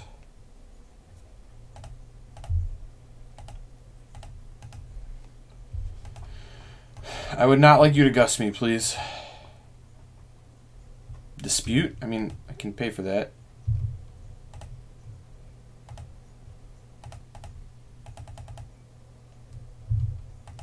Alright, so now opponent doesn't have Emrakul.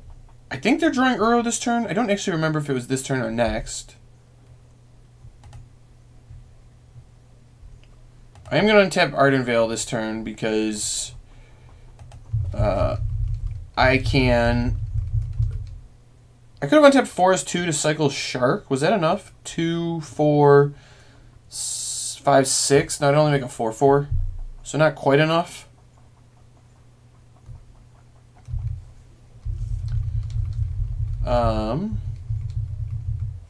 Yeah, if they attack with both, it's fine. If they just attack with Deep Fiend, I'm just gonna... Oh no! I passed through attacks. I was gonna just... God darn it. Alright, well, now I'm going to block. I wanted to just make a 1/1 and chump, but I've made a grave error. Dumb. Very dumb. I'd definitely rather have a 3/3 haste vigilant land than a 1/1, but that's what I get for not having all my stops set. Oh, and we drew Uro. That's a good draw. That is a very good draw. Question is, do I want to ultimate Nissa? I think given that I drew Uro, I don't.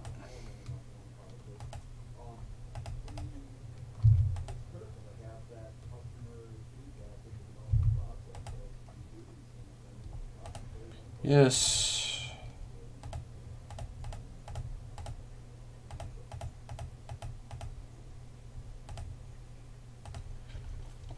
I don't really have any graveyard synergies, so I just didn't... I'm just clicking on things for time's sake, not super worrying about what I'm doing there.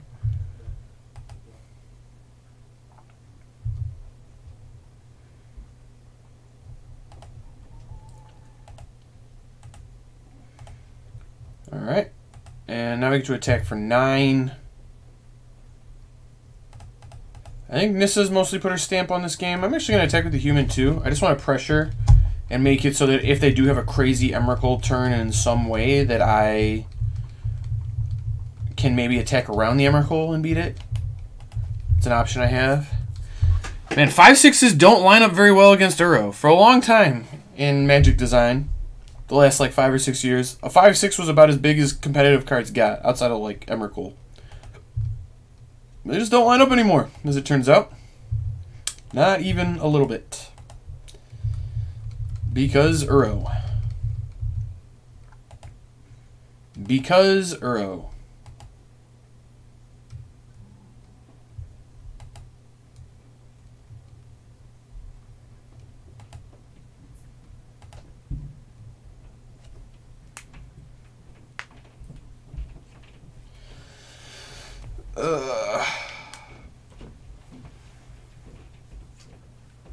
Alright, Uro's back.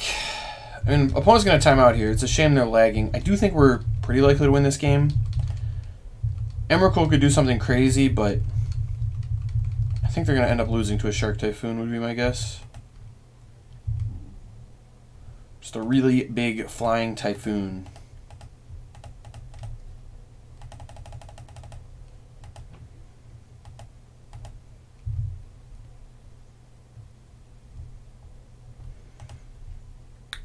I would like an emblem, please.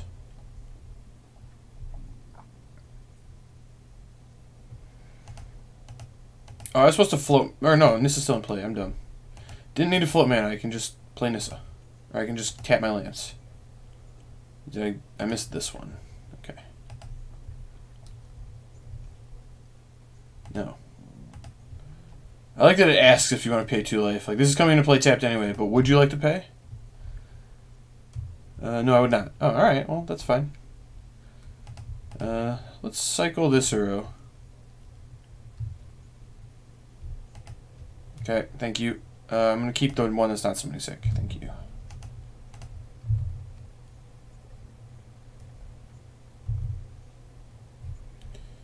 No, but that was a fantastic draw.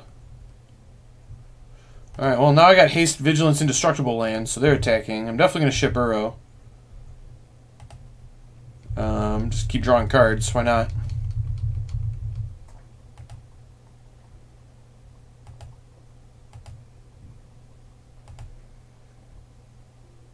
Sure.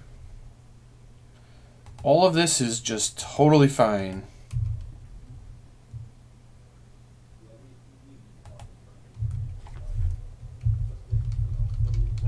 And like, even if they do draw a Deep Fiend here to tap 4 of my untapped creatures, I get to make a thing and block both of these. Yeah, it's just...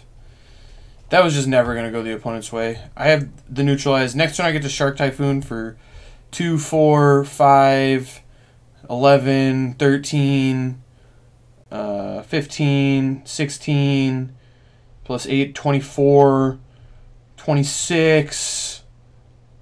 28, so I get to make a 26-26 Shark next turn. If I don't use my mana in other ways, which I still probably would, but like, giant Shark incoming. Y'all know what's happening. Alright, back for round 4. Looks like we've lost the die roll, which is unfortunate, but this is the type of deck that it's not the end of the world. You've got good catch-up mechanisms in Supreme Verdict. This is a hand that would like to be on the play, however. I do think this is a keep despite not having green mana. I think we'll cope though. Oh, ugh. This hand against Mono Black is not it. This might be a very quick game. And Sphinx's Rev also not what we wanted to draw. Against Mono Black, not having like a Censor or a Growth Spiral on 2 is probably going to do us in. Uro's a really powerful card, so I think we have a shot. But yeah, this is not it. This is not what you're dreaming of. Scrounger's good too. I mean, we really need to hit something we can cast, and Growth Spiral is not one of those cards, even though it would be one of the better things we could hit. So, don't like my odds here. You know, if we had green mana, I'd say we have a pretty good shot. Given that we don't, I can promise recycling neutralize this turn. That's going to happen. So, we will be doing that.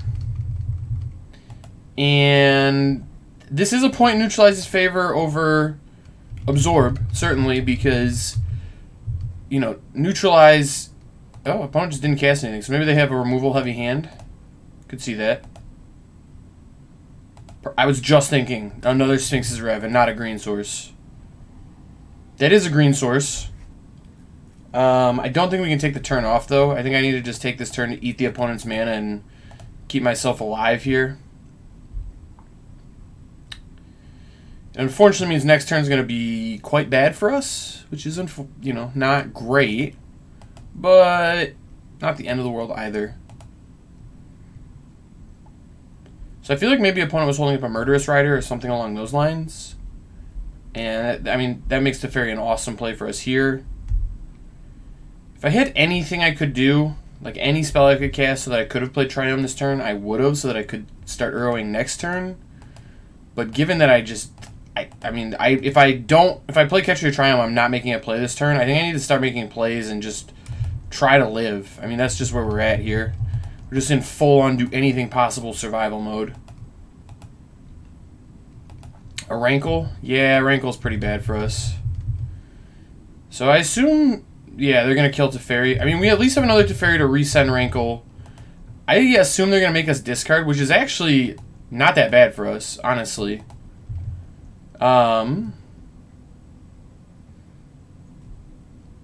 It's close between Uro and Rev. I feel like it's Uro, but yeah, I think it's still Uro. It could also be neutralized. I think Uro is just the worst one, though. Well, not the worst. The best to discard, just based on the fact that I can cast it from the graveyard. Okay, so that's a draw that could keep us in this match. I still don't love our spot, but I think we're in the match at least. And we are, like, if they make the same play here, we're close. We will be close to casting Uro. Getting Uro in play would be huge. Obviously, that 3 life matters. I kind of feel like I'm making a mistake not discarding now. I don't know. Tough.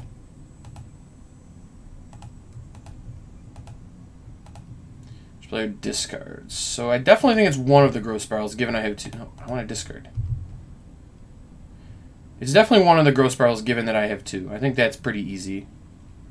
And not many lands. If I had more lands, I might be considering keeping a growth spiral. Given I don't, I think it's easy to just pitch it. Kind of wish I had had a veto to pitch. That would have been much better. So we can't bring back Uro this turn. What can I do? I can rev for 1, which isn't the worst. I can't shock. That's lethal.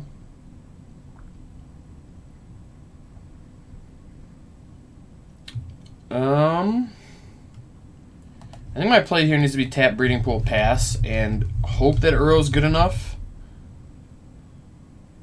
I mean, hope's not a great strategy, but it's kind of where we're at here. I mean, we just had a hand that had no good removal spells. We drew only the top end. We did draw 3-mana Teferi, but we didn't draw. Nissa would actually be quite good here. Yeah, Nissa making 3/3s to just brick wall the 2/1s is pretty good. We are going to be forced into neutralizing something here, in all likelihood. I could buy that I'm supposed to growth spiral if opponent doesn't do anything here. I mean, I just am supposed to growth spiral if opponent doesn't really do anything here. I don't think revving for 1 is crazy either. Let's see what opponent does here. This isn't going to give us a lot of information. I assume discard is happening, and if that's the case, probably pitching a veto.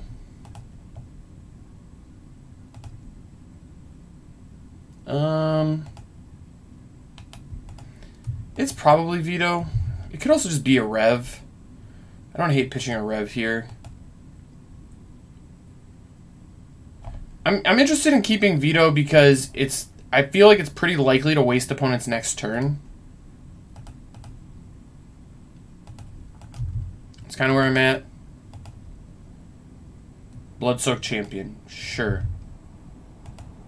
I could counter that, but then they just raid it back. It doesn't actually do anything to counter it, unfortunately. Or they bring back Scrap Heap. Either way, countering it doesn't do me anything.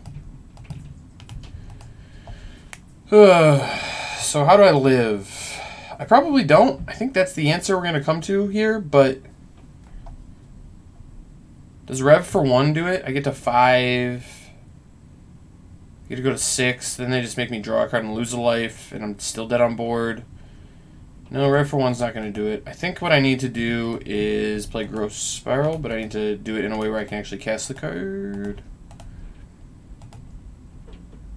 I was definitely supposed to cycle Neutralize first, too. No. Well, Sensor's really not going to do anything. I am going to cycle it. Okay. Hit a land that costs life. That's not ideal. That land doesn't cost life, but also doesn't let me leave up...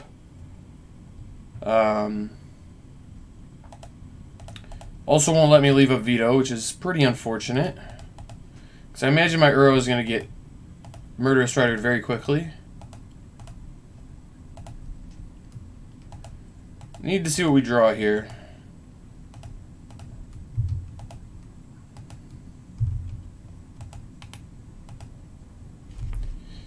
That also just doesn't do anything. Well, I can't shock. I kind of need to hope opponent just makes a bad play here.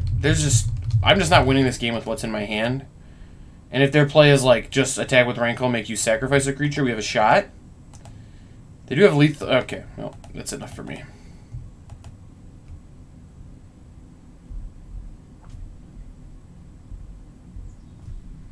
That was kind of what I was trying to hold on to the veto, was I thought this it might come to me needing it that turn, and it did come to it, obviously, but yeah. Alright, so let's get the veto out. Veto's pretty bad. I actually do like Rev in the matchup. I just don't think it's... it just was a little awkward in that hand, I guess I'd say. And Neutralize is generally awful. I could see an argument for ECD, but I think it's a little too narrow. It does hit some of the more important cards like Rankle or like Spawn of Mayhem, but I think in general it's just a little too bad. I would imagine this matchup is very tough for Bant. Mono Black is kind of built to prey on Hallowed Fountain in this format. That's the deck that Mono Black wants to play against all the time, is just Hallowed Fountain. How about this hand? This hand has a lot of expensive stuff, not enough lands, no early plays. I think it's a mulligan. This is a hand that has a lot of early plays and is pretty good. I think this is a keep and a pretty easy bottom of one of the Growth Spirals. We've got some nice defensive plays. We've got something to play towards in Uro. We've got a catch-up mechanism in Verdict. I think this hand is more of what you're looking for. Obviously, we need to hit lands, and we're kind of back in that spot where it's like, well, why aren't we playing a 27th or 28th land? But here we are. It's on me. I built the deck poorly, I guess. With like one Forest Plez. Alright, drawing a white land here would be amazing. Hello. Hello. Beautiful, beautiful Temple Garden. Now we're just Hallowed Fountain away from just the goodness, as they say. Just all things that are pure and beautiful.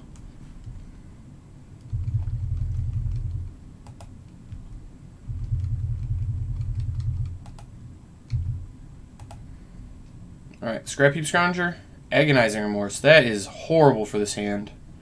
You don't love to see it. Well, I think there's a 100% chance my Uro is getting taken. Maybe like 110%. Something in that range, between 100 and 110%. So, given that, I'm not going to give them the information of what my Growth Spiral draws me. Maybe more like 120% Uro gets taken. 200%? Is it over 9,000 yet? I appreciate the opponent tanking on the... Oh, Uro got taken. I'm stunned. Shocker. Okay, well. We're not casting our Verdict anytime soon. And our Uro... Oh, now we are casting our Verdict if we want to. I think I should posture that I can't use the Azorius... Or that I can't cast the Verdict even though I can, because I would like to entice them into playing something here. A Thoughtseize would be kind of a disaster. If they're just like Thoughtseize play a 2-drop, I think we just lose. Something like a Nissa, though, could easily win us this game. Wow, a Thoughtseize. That's really bad for me. Yup. And this is why this matchup is so bad. Your removal's not good against Mono Black, and they get targeted Disruption, which is very good against the strategy you have of using Haymakers. And this deck's not good enough for me to... What? I guess they're trying to waste my charm. I was going to cycle it anyway, so that's a boon for us, I guess. I guess they just didn't want to draw this Dreadwander, which signifies to me they have like a Rankle. That would be my guess. Based on the fact they probably... It feels like they want to draw a land, but then that also means that their hand is just full of gas. Right? Because why... Like... I don't know. A little mystified by what's going on here. Alright. I mean, Ardenvale's not perfect, but it's a plan. It's better than... Well, no, basically, like, most of my spells would have been better, but it is a plan. It does something. Opponent had a Rankle. I am just absolutely stunned. Who could have seen this coming? I guess I was supposed to play the Ardenvale, so I don't have to discard it. So I probably want this blue source in case of another Uro or... I think I need the Ardenvale, though. to really just have any shot. It stinks because Rev is double blue too. And Neutralize. I would be cycling a Neutralize though. I think I'm going to discard the Breeding Pool. This might really punish me if I draw an Uro. Settle. That was a good draw. That was a very good draw. Do they have any other hasty things? I am priced into casting the Settle here. It's actually awkward because now the Dread Wanderer won't attack, so I just have to 1-for-1 it with Rankle. So, big punish for not discarding this over Breeding Pool, I guess. I still think Settle's good, though.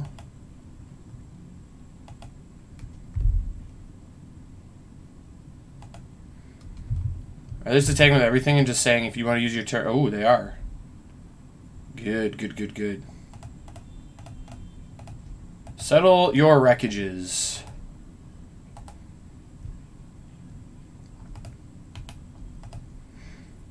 Well, Settle's one of the sideboard cards we have for this matchup.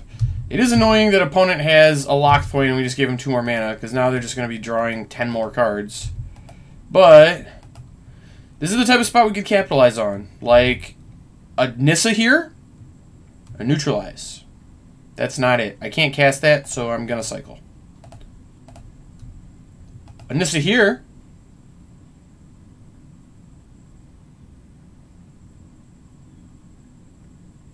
Nissa.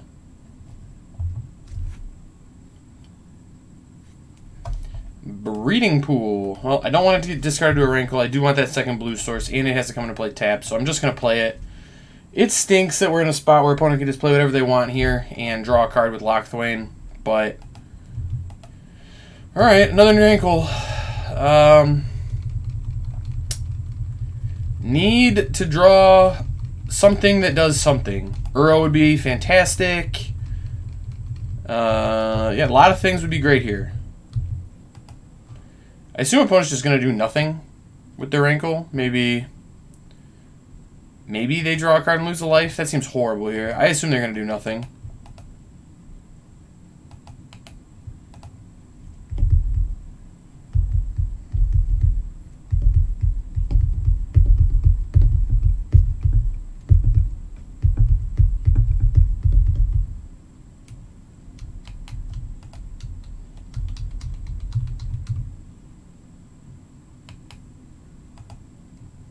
Alright, we did do nothing. Spell. Okay. Another land. Well, we've had a lot of spots where all we needed was a land. Now all we need is spells. Our deck can't get it together. And really, what fault is that? It is the fault of opponent having agonizing remorse for Uro. Because Uro fixes all of these things, right? And okay, well, I don't have a attack stop set, so I'm taking damage here, which is very unfortunate. Really wish I'd set a stop in the attack phase to save 2 life, because now I'm mostly dead to the Rankle. That's not good. That's really not good. Spawn of Mayhem. So now I need a Verdict anyway. And that's just kind of where we're at. Uro would still be pretty good. It doesn't save me. Okay, well we drew another land.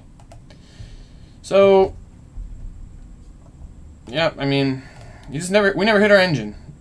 Game 1 we flood on engines, game 2 we don't have any, and this deck has felt kind of inconsistent. You would think the cycling would make it not so. And honestly, maybe we're playing the wrong payoff. Maybe we should have more dig through times. I could buy it.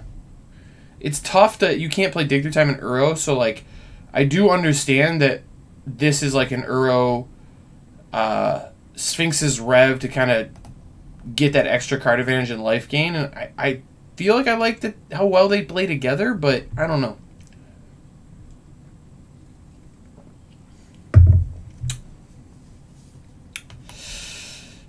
Well, this hand has a turn 2 Growth Spiral. I don't generally mulligan those. We are on the draw. Just a little awkward, but Springleaf Drum off of Botanical Sanctum. Interesting. I'm assuming like a Hardened Scales or Maybe like a blue-green and soul deck, I guess. Blue-green and soul makes sense. Maybe it's blue-red and soul splashing green for something. Could be a weird combo deck. Luris and Hallowed Fountain. Interesting. This feels like a Kethis deck that just isn't playing Kethis, because that card is banned. But that is what it feels like, if I'm being honest. Well, opponent's going to get to cast Emery. Or cast Ornithopter with Emery. Not super concerned about that. I don't think it really matters.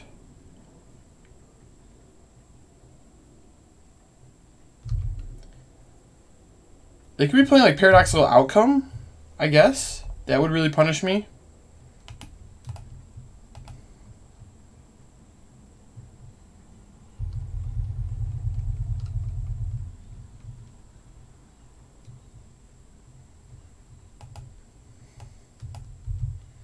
Niambi. So I guess we're returning Emery to keep milling ourselves. This feels like a very odd combo deck. That's what this feels like. I assume they're going to hit some... Oh, it's a Teshar deck. Ah. That makes more sense.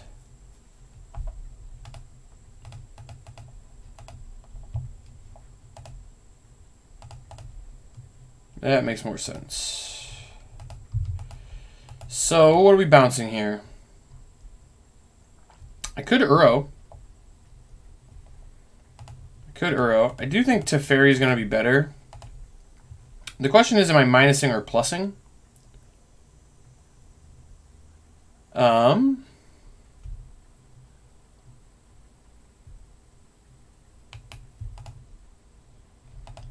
think the answer is I'm supposed to just bounce Niambi. If opponent wants to have that same turn they had before, that's fine by me. Not all that concerning.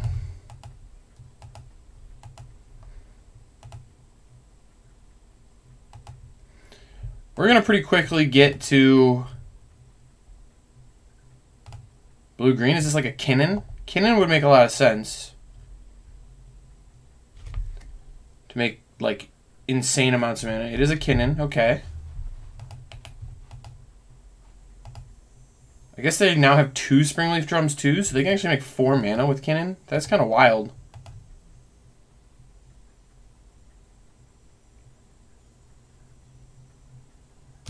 Okay.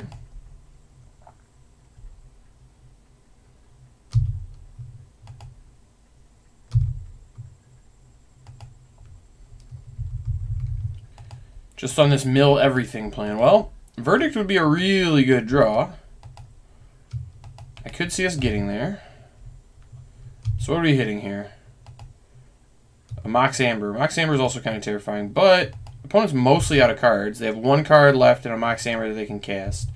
So they're going to have infinite mana. They will be able to activate Kinnan, so I kind of wish I had a way to get rid of it. I don't have a way to get rid of it, though. I have more things that draw cards and put lands into play, which seems to be the theme of the deck. Okay, well, that would get rid of it somewhere in the future. I don't have another land drop to play anyway, so I think I'm better off to just pass, and then if they attack Teferi, I can charm something, and if they don't, I can Growth Spiral. I think what's going to happen here is they're going to activate Kinnan, hit Teshar, and I'm going to die. A horrible death. They can only hit a non-human creature. It does look like they have quite a lot of humans. This could also be a Winota deck, I guess. They hit Luris. Okay, Luris is kind of terrifying. Not going to lie. We need a Verdict, and we need its stat. We need a Verdict very quick. With the quickness, Verdict, come on. Man. Opponent's deck is wild. It's playing a bunch of really broken creatures that probably shouldn't be playing. I guess I do Charm just to keep my Teferi in play. I think that's worth doing. Small thing, but I do think it's worth it. Wilderness Rack. Ooh, that's a pretty good draw. That is a pretty good draw. It's not the best draw, but it is pretty good.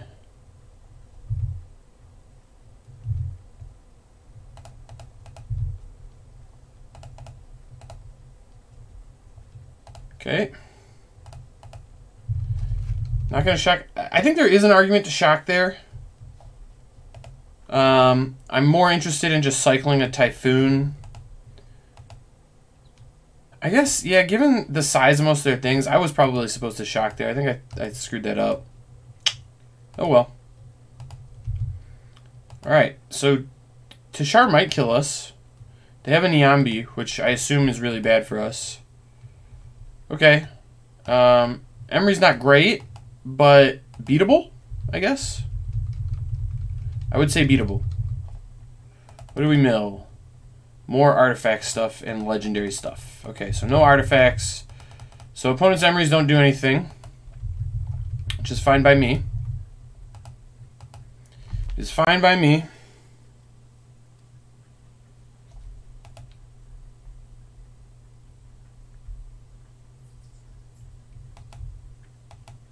So they definitely have a Niambi here. But they can't flash it in like during combat to protect from the Shark Typhoon. So I will get to eat one of these creatures if they do attack Teferi. And they are pretty incentivized to because I do get another bounce here. So I would imagine that is gonna happen. And at some point we'll find a verdict. It's gonna be excellent. Would really like to kill this Kinnan. This Kinnan is the thing causing all the issues at the moment.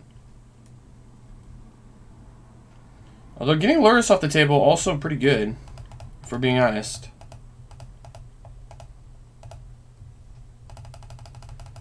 I will happily trade a cycled Shark Typhoon for a Lurrus of the Dream Den.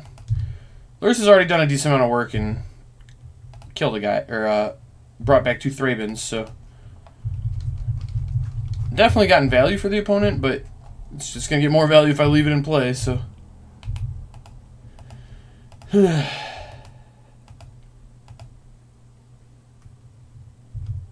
Niambi, I assume, picking up Thraben Inspector? No, Kinnan. Just protecting Kinnan from a Wrath. I guess that makes some sense. Definitely makes sense. And we drew the verdict, so good play on the opponent's part. Definitely. I could bring back some stuff. I am just going to leave a verdict up, I think. The question is, do I want to just bring back Uro anyway? I think the answer is going to be no. I'm going to play this and go to end step. Blue, blue, blue. Untap. I'm going to tap blue, green, white, white. And here we're going to rev for 6. I have instant speed verdict, so I would like to catch the Kinnan. Okay. That's pretty good. I'm going to discard an island. And I think the Censor at this point is the worst card in the hand. I've got the instant speed verdict here, which I will try to use. It does look like opponent's going to get their attack in first. Ooh, they actually attacked with that. Fair enough. All right. Well, opponent. It feels like opponent played around this mostly, which makes sense, I guess.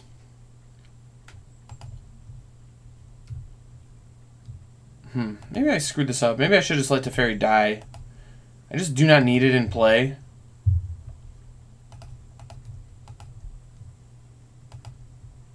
Hard to pass up a verdict here when I get to untap with so much, like, so much mana. I get to put an Uro in play, cast a Nissa. Also, opponent can make mana here, but not that much. Like, I mean, I guess they can make 5 mana, which is still quite a bit. But it's not like the 20 mana they had before where they weren't really doing anything. At the very least. Well, now they can make 6 mana. Still a little short of activating, though. Okay, so definitely going to start by bouncing Kinnan. Then I'm going to shock in a breeding pool. Yes. I'm going to play a Nissa.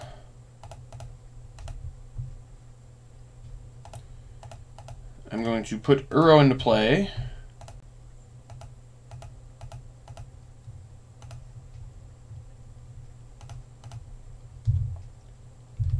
Uro is going to put another breeding pool into play, which we will shock. Then I'm going to play Teferi. I need to tap in a way that lets me play Teferi. No, I did it. Okay. I'm going to play Teferi. Teferi plus. I'm going to animate my planes. And we're going to go to combat. And deal some damages. And now we got to neutralize for anything crazy. I probably will neutralize Kinnan, given that opponent didn't do anything. Although I would actually guess that they probably have 2 Kinnans in hand, and that was why they weren't doing anything. So maybe neutralizing it's not that good.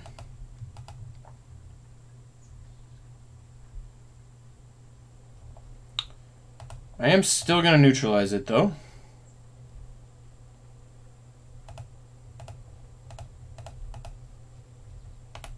Oh my gosh, just counter it. Oh my god. I hate you, Moto. Alright. We countered Kinnan. Go us. Strong. I will not be shocked if they follow up with another Kinnan, though. I'll say that much. Nyambi. Okay, that's not Kinnan. Alright, it kind of feels like opponent's kind of out. So do I cycle Shark Typhoon here, or do I Scry? I think I'm just supposed to cycle Typhoon. We're actually, like, surprisingly close to lethaling opponent next turn. Actually, do we just have lethal? This is 9, 15. No, we have 21, right? So if I draw another Nissa, we have lethal? Oh, well, I was supposed to tap the planes. Oh, well. Oh, well.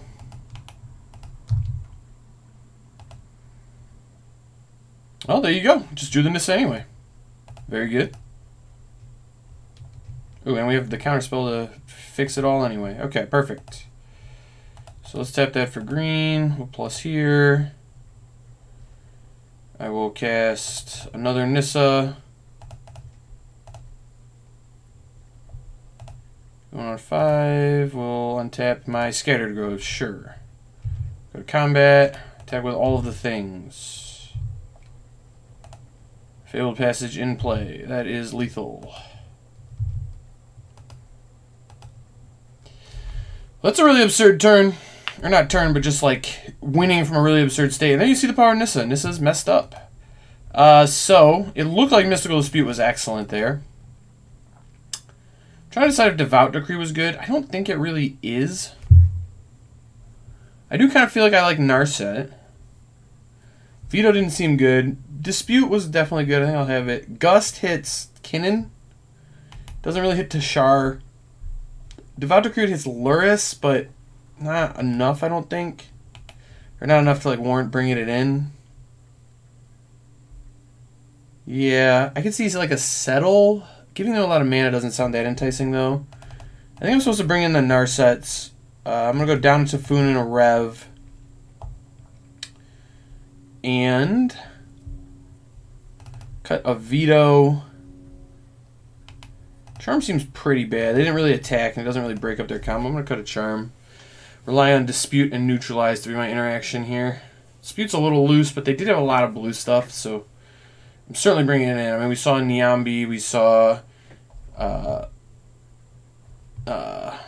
Emery. We saw enough to warrant Dispute. All right, this is a slow hand, but it's got our colors, it's got our engine. I'm gonna keep and kind of hope I draw. I'm hoping I draw Dispute, honestly. All right, Forest is almost a Dispute, and by almost I mean it's very much not.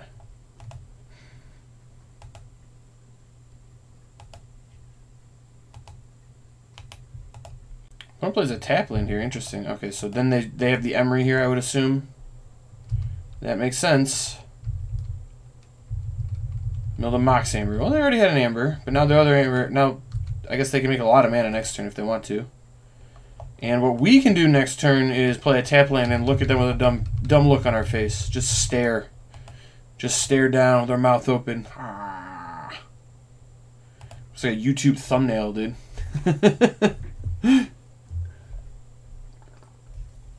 That's a Lurrus with a Dream Den. That's what that is. That's what that is. You know what we do to Lurrus here? We stare it down with a dumb look on our face. That's what we do.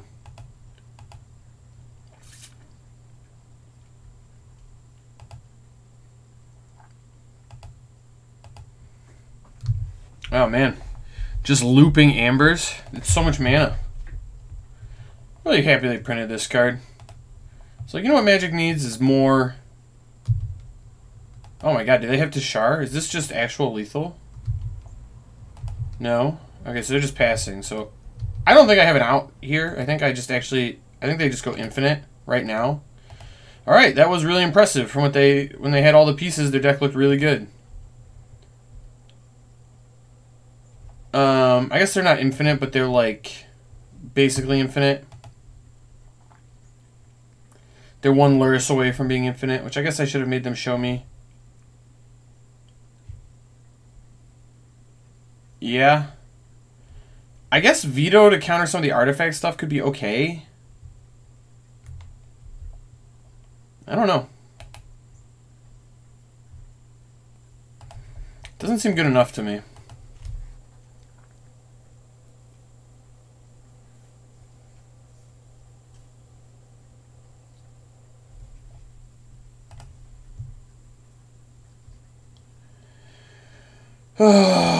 This hand, man. I think it's a keep, but ugh.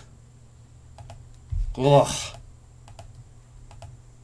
So what am I fetching? Probably white, even though I don't want to get white. I'm just going to play a tapped Hallowed Fountain on one and pass. And hope they don't turn one Emery me. It's not all that likely they can turn one Emery. Emery's more of a turn 2 play. Okay, fair enough. I'd like to draw land. How about my big X spell? Is that basically a land? I only have 4 of these in the deck at the moment. I would like to point that out. One of those classic just saying. Just saying there's only 4. I was maybe supposed to get green there. Alright. We're going to miss our land drop because that's how this league is going, the whole league.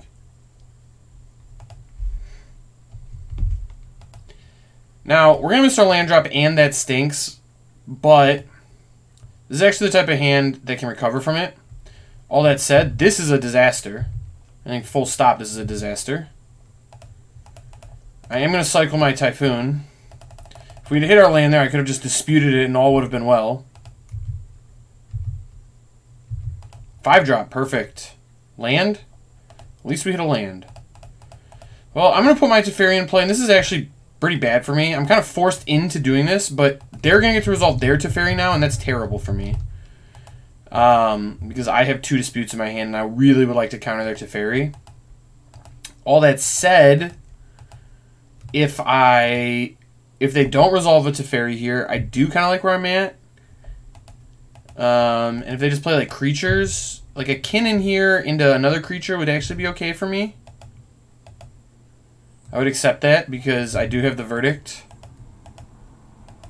Like, Ketra's Monument? Yikes. I don't love that.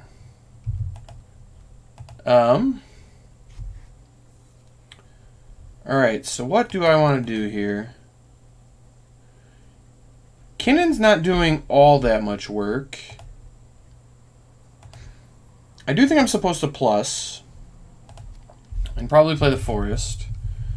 And kind of see where things go here.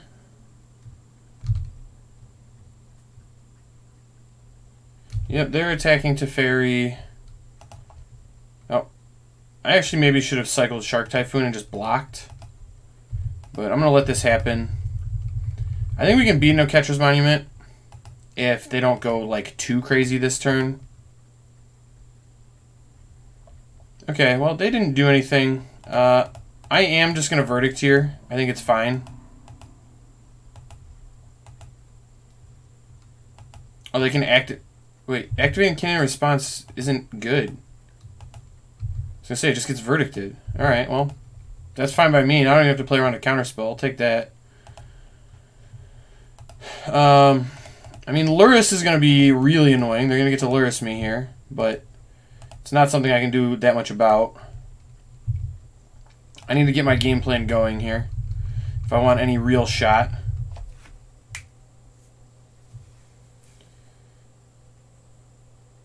Yep, Luris into Kinnan here is really annoying. Really hoping it's not Tashar. But Nissa's going to grind through Oketra's Monument things. Okay. I do get to dispute Kinnan, which is good. It's good for me. Presumably it disrupts their next play. I don't know if it does or not. Okay, it looks like it actually did, so that was good for me. Okay, so I can cast a Shark Typhoon here. And I think I'm going to. I think that's how I win. Just go real crazy with Shark Typhoons.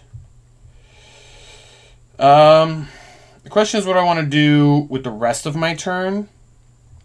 I think the answer is I'm going to play Hallowed Fountain tapped, untapped Breeding Pool here so I can hardcast a Dispute. Or cycle given either option. Okay, trading Luris off there, kind of mind-blowing. Oh, I was supposed to tap for mana and cycle. No, that's fine. I will still probably cast a Dispute on most things here. I think I'm happy. I mean, I did not expect the opponent to trade there, but given that they did, I'm happy that that happened, I guess. Ooh, Tashar's quite annoying. Alright. Can't dispute that. So now I guess they need another Amber and another Luris and I die. Well, they have another Luris. Okay. So if they have a second Amber, I'm dead. Oh, Ornithopter works once. They need a way to sack these artifacts.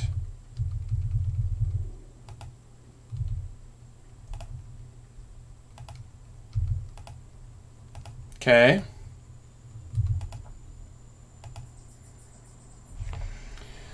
Alright, what are we doing here?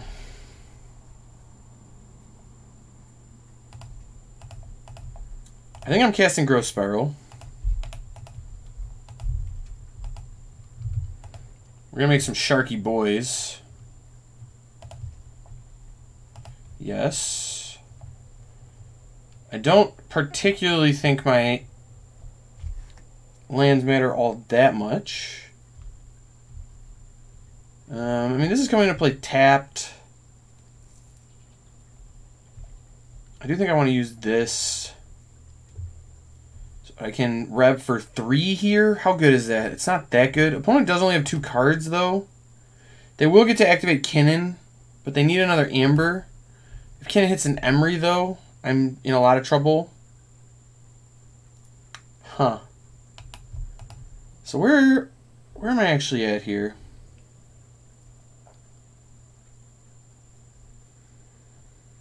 Is it better to, like, plus on a forest? I could also just cycle. I don't think that's crazy. I actually have a bigger rev and get to leave up counter magic that way. I can also just play it. I think I am going to play it. And then just plus on this forest and pass. So do I attack? I don't think it's a good attack. I think I'd rather play defensive here. I need to hope this Kinnan activation whiffs, because I don't... They had the kill last turn if they had another Amber. And if they had an Emery that hit an Amber, they would also have had the kill.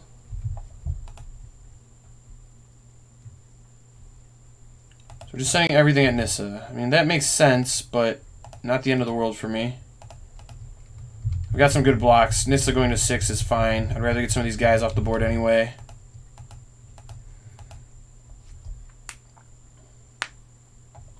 So this does feel like a Kinnan activation. Remember, Amber does kill me here. Second Teshar. That one's legendary. Okay, that doesn't really do anything. Alright, we take that. Now I get to rev for 4 and hope I hit a verdict. Verdict here would be quite nice. Also get to make a 7/7 shark, which is pretty good. Alright. Yep. Just. Yep. Okay. Yep. Yep. Yep. Yep. Max punish for not cycling the Shattered Groves, or the Scattered Groves now, huh? Ooh boy. Well. You said you wanted to hit land, Zach. How do you feel about it now? Well, now we bash. I tell you what. Now we're bashing. Started bashing. Opponent does have a pretty low life total going on. Teshar's really messed up, though. They're going to be able to kind of regenerate all these things they just lost. Which ain't great for me. But also, like, I don't know how I'm winning a game where I'm not attacking. Because all I have is actual lands. That's literally it. A Mox Amber still kills me. Emery and Amber will kill me. Oracle does not. Oracle was probably one of the less scary things I could have seen here. What do they do with their Oracle Scries? Put a card on top of their library. That's probably not good for me, for being honest. I would very much like...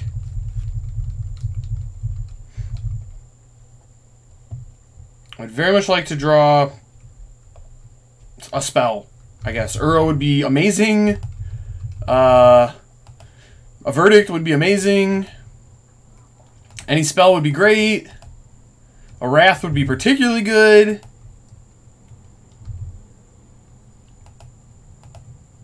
Alright. Spell. Uro! Let's go, Uro! Taking Uro. That is a good thing to see here. Into 25 more lands. Perfect. Perfect.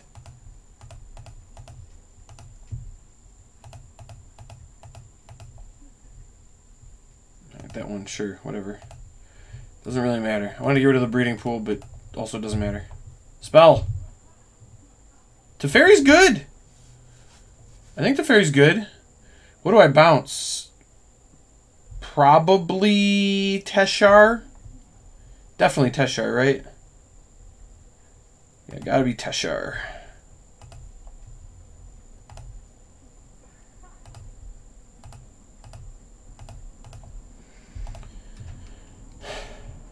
I'll take another shark too. So yoink that Teshar. Ooh, we drew a neutralize. So that means I want a plus on a blue source. I need 6 mana, and just 3 of it has to be blue, so Hallowed Fountain is fine. Now I have very many attacks. I'm going to ship everything. They can trade with some of my blue sources. Like, they could put a Lurrus in front of an island, and that might be right for them to do. It's probably correct. But it may not be. And now I think they just die to... Okay, so they kept the Lurrus.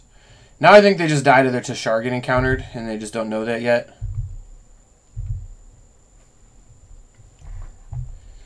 God, look at that. Was just flooding out in an embarrassing spot, and then I drew an Uro Titan of Nature's Wrath, and everything was fine. It was all better. It all got better in a hurry.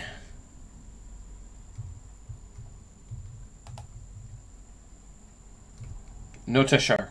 No. No.